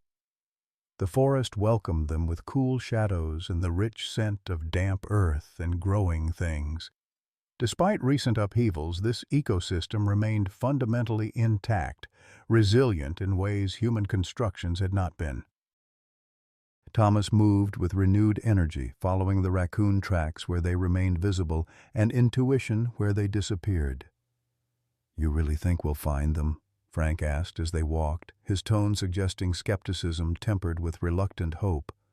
"I don't know," Thomas admitted, "but I need to try." They continued in companionable silence, both men conserving breath for the gradually increasing incline. Thomas felt a growing sense of rightness, of purpose, with each step deeper into the forest. Whatever they found or didn't find, this journey had become necessary to his healing in ways he hadn't fully understood until now. The tracks led them to a small clearing dominated by an ancient cedar, its massive trunk scarred by lightning but still vibrantly alive. Near its base, a tangle of fallen branches and exposed roots created natural cavities, perfect shelter for woodland creatures. Thomas slowed his approach, signaling Frank to do the same. If the raccoons were indeed here, sudden movements might frighten them away before confirmation was possible. He scanned the tree carefully, looking for signs of habitation, fresh claw marks, tufts of gray fur, disturbed soil around potential den entrances. At first he saw nothing, and disappointment began to settle like a weight in his chest. Then a subtle movement caught his eye, a small face peering from a hollow about 10 feet up the trunk, watching them with unmistakable intelligence and wariness. The raccoon cub, no longer tiny but not yet full-grown, observed them with bright, curious eyes. One of its front paws appeared slightly deformed, the digits not quite aligned properly. "It's him," Thomas whispered, his voice thick with emotion. "The one with the injured paw. The one I treated." Frank squinted up at the small creature. "Well, I'll be damned," he murmured. "You were right." As they watched, a second young raccoon emerged beside the first, nudging its sibling with playful familiarity. Both gazed down at the humans with cautious curiosity rather than fear, suggesting some memory of positive association. "Where's the third?" Thomas wondered aloud, scanning the tree for the remaining cub. "And the mother?" A soft chittering sound from behind them provided the answer. Thomas turned slowly to find the mother raccoon standing at the edge of the clearing, the third cub close beside her. She watched them without alarm, her posture alert but not defensive. "She remembers us," Thomas breathed, hardly daring to move. "She knows we're not a threat." The mother raccoon took several steps forward, her movements deliberate and controlled. The cub beside her, the smallest of the three, remained partially hidden behind her protective bulk, but its bright eyes were visible, watching the strange visitors with evident interest. Thomas slowly, carefully lowered himself to a sitting position on a fallen log, making himself less threatening through reduced height. Frank followed his example after a moment's hesitation. "Hello, old friend," Thomas said softly to the raccoon mother. "You made it after all." As if in response to his voice, the raccoon advanced a few more steps, now close enough that Thomas could see the healed scar on her side where the trap had injured her. She paused, head tilted slightly as she studied him with unmistakable recognition. What happened next would become a moment Thomas would revisit countless times in memory, a pivot point between his past and whatever future might unfold. The mother raccoon approached him directly, her movements unhurried and deliberate. When she reached Thomas, she briefly touched his shoe with one paw, the same gesture she had made in his storage room on the night he had treated her cub. A connection acknowledged, a circle completed. Then, with no further interaction, she turned and climbed the cedar with fluid grace, joining her cubs in the safety of their new home. The three young raccoons chittered excitedly at her arrival, crowding around her in the hollow as she groomed each one with maternal attention. Thomas sat motionless, tears streaming unashamedly down his weathered face. They had survived. Against overwhelming odds, through catastrophic destruction, they had found safety and continued their lives. And somehow, incredibly, they remembered him, not with fear, but with the closest approximation to trust that wild creatures could offer. Frank cleared his throat, clearly moved despite his efforts to maintain his stoic demeanor. "Guess that answers your question," he said gruffly. "They made it." "They made it," Thomas echoed, the simple statement containing multitudes of meaning. For several minutes the men sat in silence, watching the raccoon family in their treetop home. The mother occasionally glanced down at them but showed no signs of distress at their presence, a remarkable demonstration of adaptation from a species normally wary of human proximity. "We should head back," Frank said eventually. "Jennifer will be worrying, and we promised an hour." Thomas nodded, reluctantly rising from his seat on the log. "Yes, we should go." He took one last long look at the raccoons, committing their healthy, thriving presence to memory. "Thank you," he said softly to the watchful mother, "for surviving, for remembering." As they turned to leave, Thomas paused, reaching into his pocket to withdraw the metal shard he had carried since the flood. The trap fragment removed from the cub's wound that had become a talisman of connection and obligation. With deliberate movements, he placed it in a small hollow at the base of the cedar. "What are you doing?" Frank asked. "Leaving the past where it belongs," Thomas replied. "Some burdens don't need to be carried forever." They made their way back through the forest in thoughtful silence, each man absorbed in private reflections on survival, adaptation, and unexpected connections between species. As they neared the edge of the woods, Thomas felt a profound shift within himself. Not a single revelation, but a gradual realignment, like tectonic plates finding a new configuration after seismic disruption. Jennifer was pacing anxiously at the forest edge, relief washing over her face as they emerged from the trees. "You were gone longer than an hour," she chided, though her tone held more concern than reproach. "We found them," Thomas said simply. "The raccoons. They survived." Something in his voice must have conveyed the significance of this discovery, for Jennifer's expression softened into understanding despite her skepticism about the whole raccoon saga. "I'm glad," she said, reaching for his hand. "Really, Dad?" "I'm glad they made it." As they walked back toward the road, Thomas gazed once more at the empty foundation of his former home. The sense of loss remained, the grief for what had been destroyed. But alongside these familiar emotions now existed something new, a certainty that survival itself held meaning, that adaptation was not merely capitulation to change, but a form of courage. "I've made a decision," he announced as they reached the cars. Jennifer and Frank both turned to him, expectant. "I'm not going to Seattle. Not yet, anyway." Jennifer's face fell, though she quickly tried to mask her disappointment. "Dad, we talked about this. You can't stay here. There's nothing left to stay for." "Not here specifically," Thomas clarified. "But not Seattle either." Frank mentioned the county's looking for a conservation manager for the new wildlife corridor they're establishing along the creek basin. Frank nodded, looking slightly surprised that Thomas had remembered their brief conversation from weeks earlier.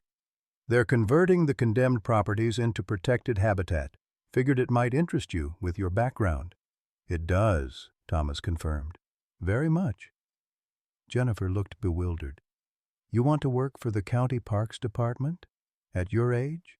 After everything that's happened?" "Because of everything that's happened," Thomas corrected gently. "I have experience documenting wildlife. I know this land, these creatures, and I need purpose. Something meaningful to do with whatever time I have left." "But where would you live? Your property can't be rebuilt on." "There's a small cottage available on my place," Frank interjected.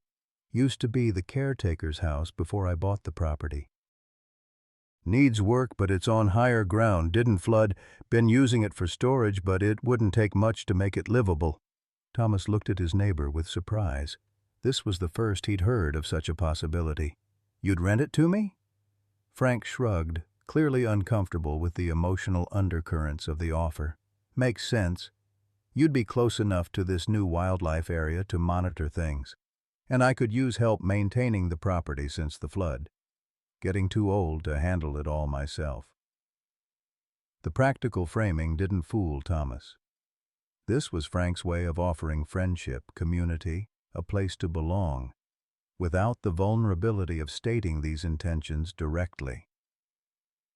"I'd like that," Thomas said simply. "Thank you."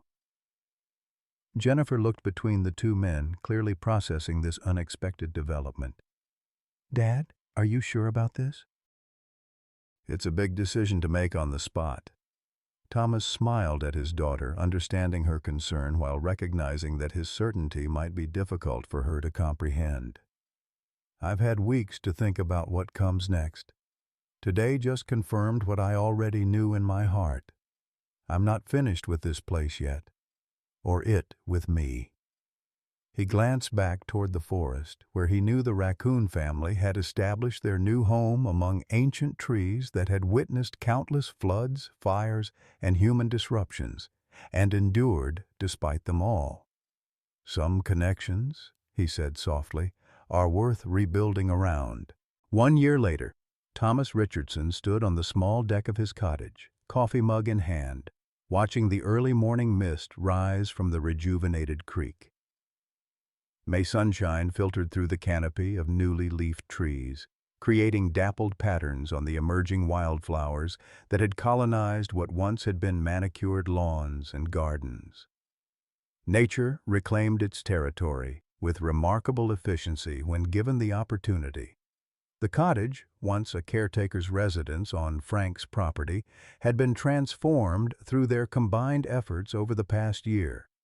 What began as a utilitarian structure with bare necessities had evolved into a comfortable home that reflected Thomas's simpler, more intentional approach to this chapter of his life. The walls now displayed a carefully curated selection of photographs, some salvaged from his previous home, others newly created as Thomas had returned to his camera with renewed purpose. Most prominent among these new images was a series documenting the Raccoon family through changing seasons, the mother with her 3 growing cubs exploring their forest habitat, the smallest one with the healed paw learning to fish in the rejuvenated creek, the family denning in the ancient cedar during winter months.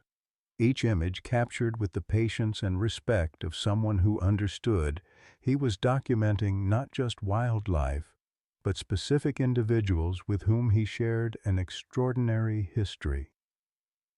"Special delivery," called Frank's gruff voice as he approached along the connecting path between their properties. He carried a small package and the local newspaper. "Came yesterday, but you were out till dark." Thomas smiled at his neighbor, now friend, and gestured toward the second chair on the deck. "Coffee's fresh." Frank settled into what had become his customary spot during their morning ritual. Over the past year, the two men had developed a comfortable routine: coffee on Thomas's deck when weather permitted, regular work sessions maintaining both properties, occasional fishing expeditions now that the creek had stabilized into its new course, an unlikely friendship born of disaster and solidified through shared purpose. "Heard from Jennifer yesterday," Thomas mentioned, pouring coffee into Frank's waiting mug. "They're still planning to visit next month, bringing the grandkids for a week." "Good," Frank nodded. "Been too quiet around here." Thomas hid his smile behind his mug. Frank's gradual transformation from reclusive neighbor to community-minded citizen remained a source of quiet amusement. The man who had once threatened to report Thomas for harboring wildlife now regularly volunteered with the county conservation program, bringing decades of woodland knowledge to rehabilitation efforts.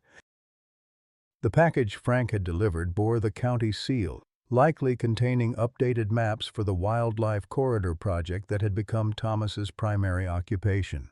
After decades photographing wildlife around the world, he now focused his expertise on a few hundred acres of Oregon forest and former residential properties, documenting the return of native species to land transformed by disaster. What had begun as a part-time position suggested during his recovery had evolved into a respected role within the county's environmental management team. Thomas's photographs and detailed field notes provided essential data on habitat recovery, helping guide restoration efforts throughout the flood-affected region. At 63, he had found an unexpected second career that drew upon his lifelong skills while serving a community rebuilding from catastrophe. "There's something else," Frank said, interrupting Thomas's reflection. "Found it yesterday while clearing brush near your old foundation." From his pocket, Frank withdrew a small object and placed it on the table between them. Thomas's breath caught as he recognized it immediately.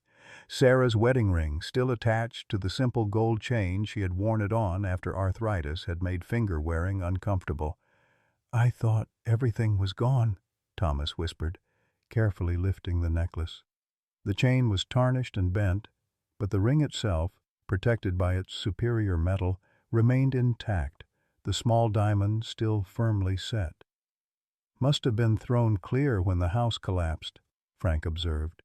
"Found it caught in some roots. Recognized it right away from the photos in your living room." Thomas closed his fingers around the ring, emotion welling unexpectedly. After a year of gradual healing, this tangible connection to Sarah felt like both blessing and challenge, a reminder of what had been lost and what remained. "Thank you," he said simply, knowing Frank would understand the depth beneath those inadequate words.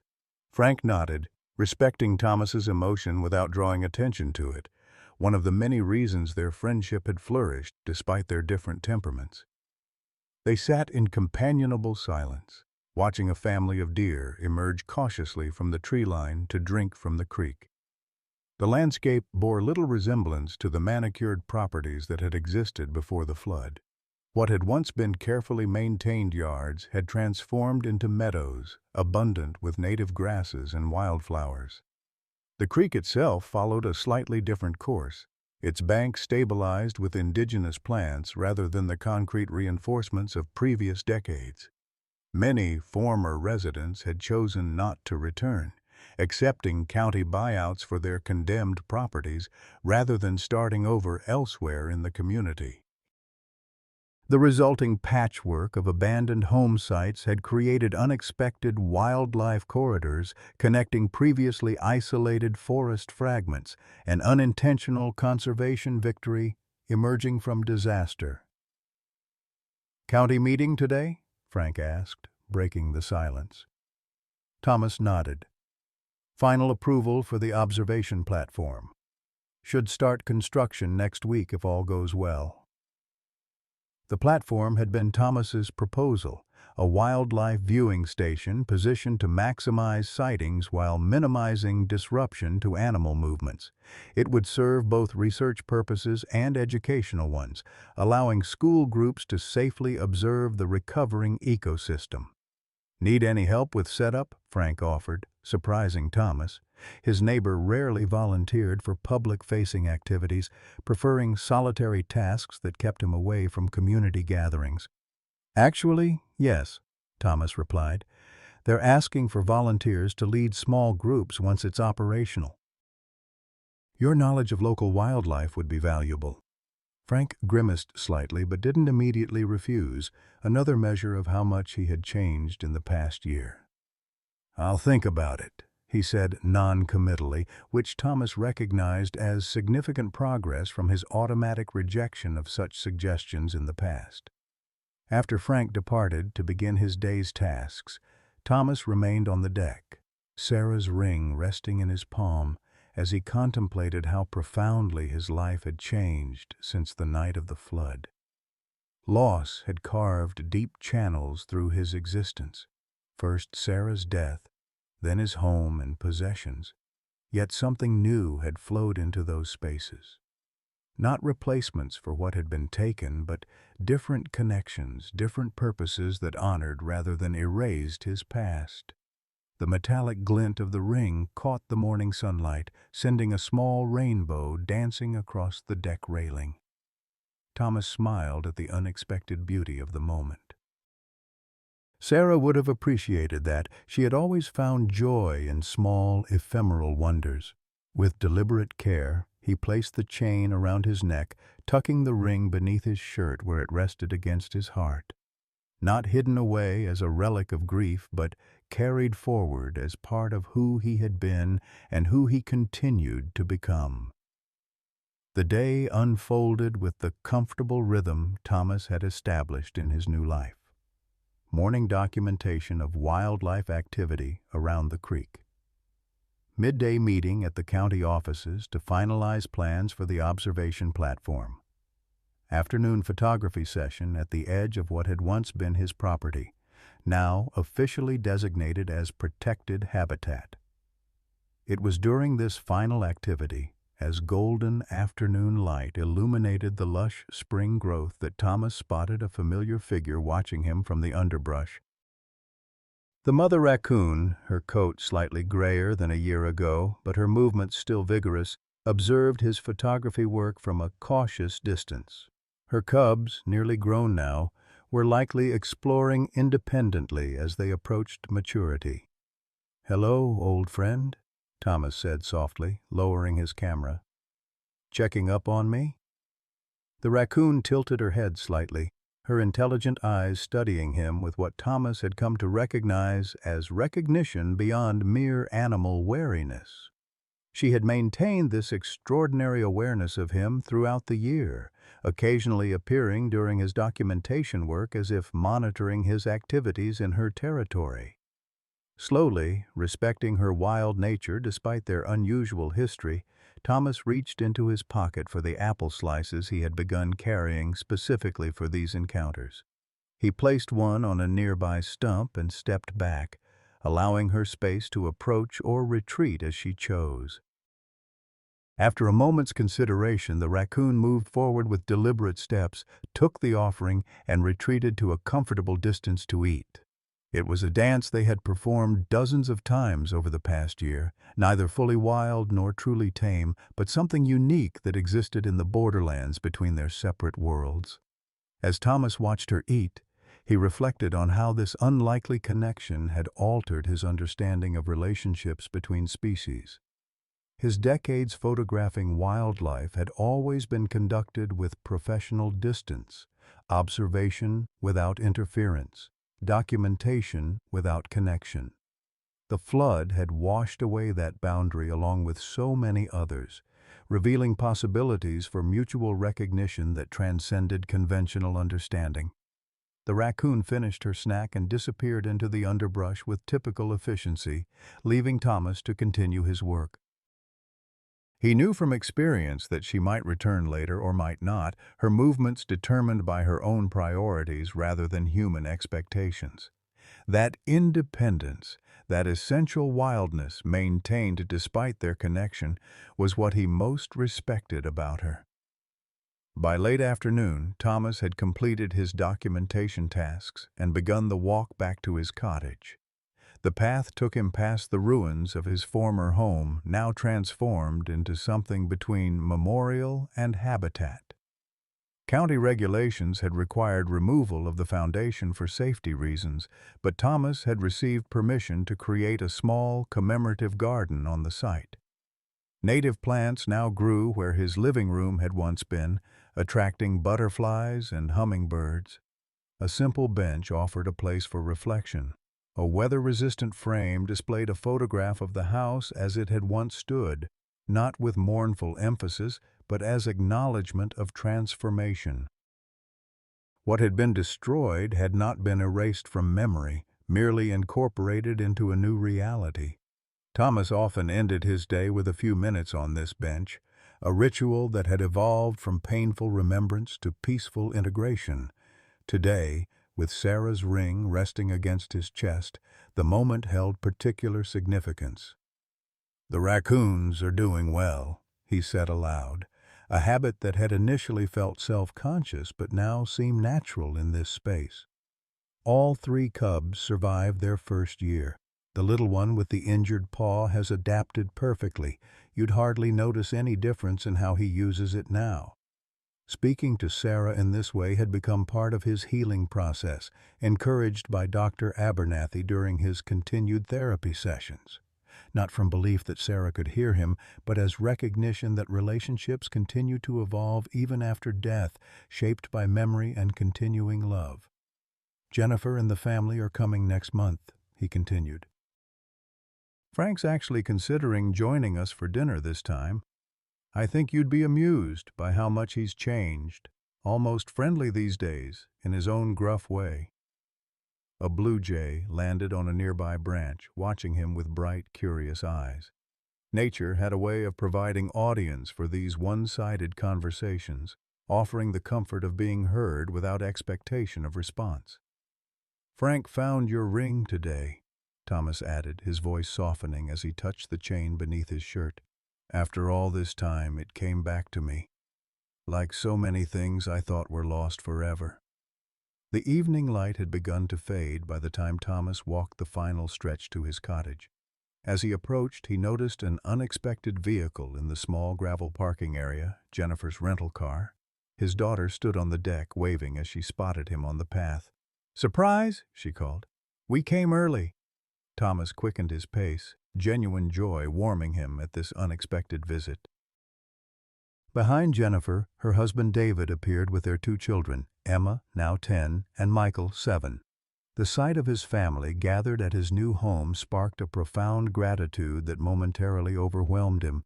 "This is wonderful," he managed as he reached them, accepting Jennifer's embrace and the enthusiastic hugs of his grandchildren.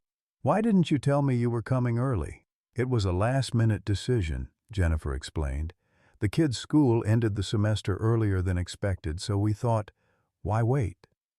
As they moved inside, the cottage immediately transformed from quiet sanctuary to lively family space, backpacks deposited in corners, children exploring with excited curiosity, the kettle whistling for tea. Thomas watched this benevolent invasion with amused appreciation, recognizing how much he had needed this connection despite his contentment with solitude. "The place looks amazing, Dad," Jennifer observed, taking in the tasteful simplicity of his new home. "So different from how it was when we first saw it. Frank and I have been working on it steadily," Thomas replied with well-earned pride. "Wait until you see what we've done with the garden." During dinner, a hastily assembled but joyful affair, Thomas found himself watching his family with renewed perspective. Emma's animated description of her science project, Michael's careful arrangement of food into precise geometric patterns, David's patient attention to both children while maintaining adult conversation, Jennifer's subtle monitoring of everyone's needs while appearing relaxed and engaged. This tapestry of family dynamics, once taken for granted, now revealed itself as extraordinary in its ordinary perfection. Thomas recognized that his year of solitude and reflection had heightened his appreciation for these connections, these small miracles of human relationship that withstood separation and change. After the children were settled into their temporary beds in the cottage's small second bedroom, Jennifer joined Thomas on the deck with glasses of wine. The spring night had turned cool but not uncomfortable, stars emerging in brilliant clarity above the dark silhouettes of surrounding trees. "You seem happy, Dad," she observed, studying him in the soft light spilling from the kitchen window. "Really happy, not just putting on a brave face." Thomas considered this assessment, appreciating its accuracy. "I am," he confirmed. "Not in spite of everything that's happened, but partially because of it. Losing so much clarified what matters." Jennifer nodded, sipping her wine thoughtfully. "I was so worried when you insisted on coming back here. I thought you were clinging to the past, unable to move forward." "I was in a way," Thomas acknowledged, "but not in the way you feared. I needed to return to discover what remained, what could be salvaged and repurposed, including parts of myself." He told her then about finding the Raccoon family in the forest, about the slow development of trust between himself and these wild creatures, about the unexpected friendship with Frank, a man who had once seemed his natural adversary, about the community that had formed among those who chose to remain and rebuild after the disaster. "And you're really okay with this being your life now?" Jennifer asked when he had finished. "After traveling the world? After everything you accomplished in your career?" Thomas smiled, understanding her concern. From the outside, his current existence might appear diminished, a retired photographer documenting local wildlife, living in a small cottage on borrowed land. But internal landscapes rarely matched external assessments. "More than okay," he assured her. "I've discovered something I didn't fully understand in all my years of photography. The depth available in remaining still, in watching one place through seasons and years rather than constantly seeking the exotic and new." He gestured toward the dark outline of forest beyond his garden. "That Raccoon family has taught me more about resilience and adaptation than any assignment ever did. and helping this community rebuild has given me purpose. I didn't know I was missing." Jennifer reached for his hand, her expression softening. "Mom would be proud of you," she said simply. "This is exactly what she always wanted for you, to find peace with yourself, to be present, rather than always looking toward the next horizon." Thomas touched the ring beneath his shirt, a tangible connection to Sarah that now brought comfort rather than pain. "Frank found her ring today," he told Jennifer, drawing the chain from beneath his collar to show her. "After all this time, buried in mud and debris, it survived." Jennifer's eyes widened as she recognized the cherished item. "Oh, Dad," she whispered, tears gathering. That's remarkable." "Like so many things I thought were lost forever," Thomas said, echoing his earlier words at the memorial garden. "Not unchanged, but still essentially themselves." The conversation shifted to lighter topics as night deepened around them. Jennifer's work as an elementary school principal, David's recent promotion, the children's activities and accomplishments.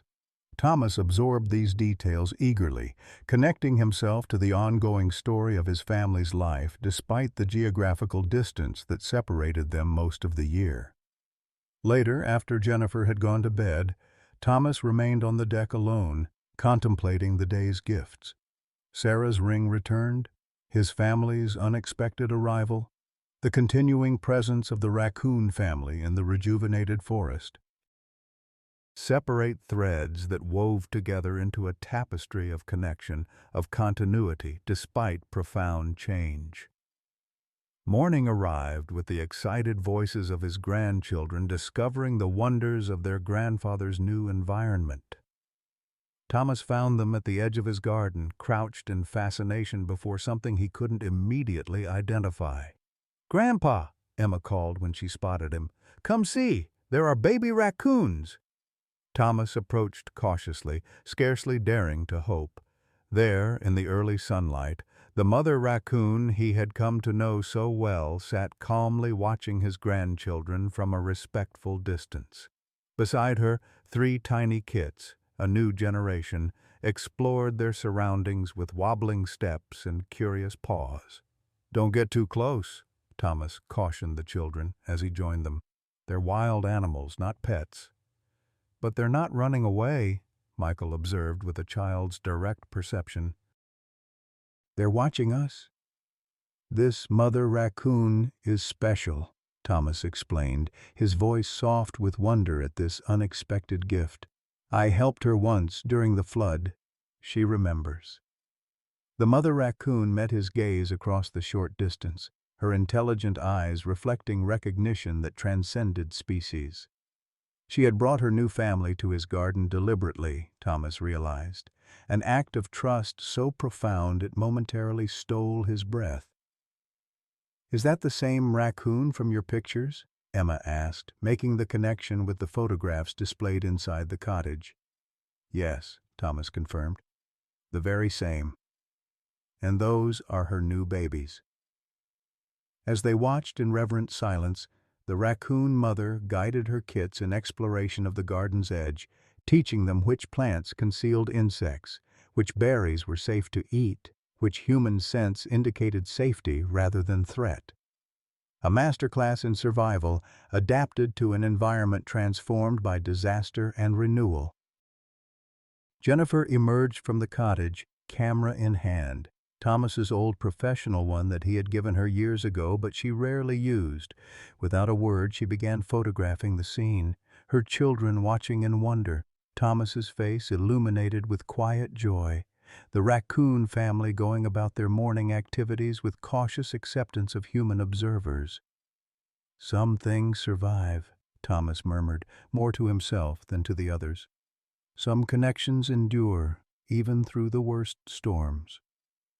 The mother raccoon gathered her kits after their brief introduction to the human world, leading them back toward the forest with confident steps. At the edge of the trees she paused, looking back at Thomas and his family as if fixing this image in her remarkable memory. Thomas raised his hand in silent farewell, a gesture of respect between survivors who had found ways to rebuild their lives in a landscape forever altered.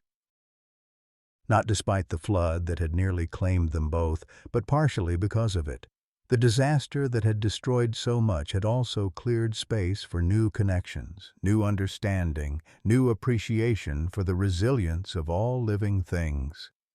As the Raccoon family disappeared into the emerging green of spring forest, Thomas turned to embrace his human family. Jennifer capturing the moment with his old camera, the grandchildren buzzing with excitement at their wildlife encounter, all of them together in this place of renewal. Sarah's ring rested against his heart, a circle unbroken despite all that had been lost and found again. Around his cottage, the garden he had created from wilderness flourished with new growth. Beyond that, Frank's property, where smoke now rose from the chimney as his neighbor began his day. And stretching to the horizon, the recovering community of Pinewood Creek, forever changed, but continuing nevertheless.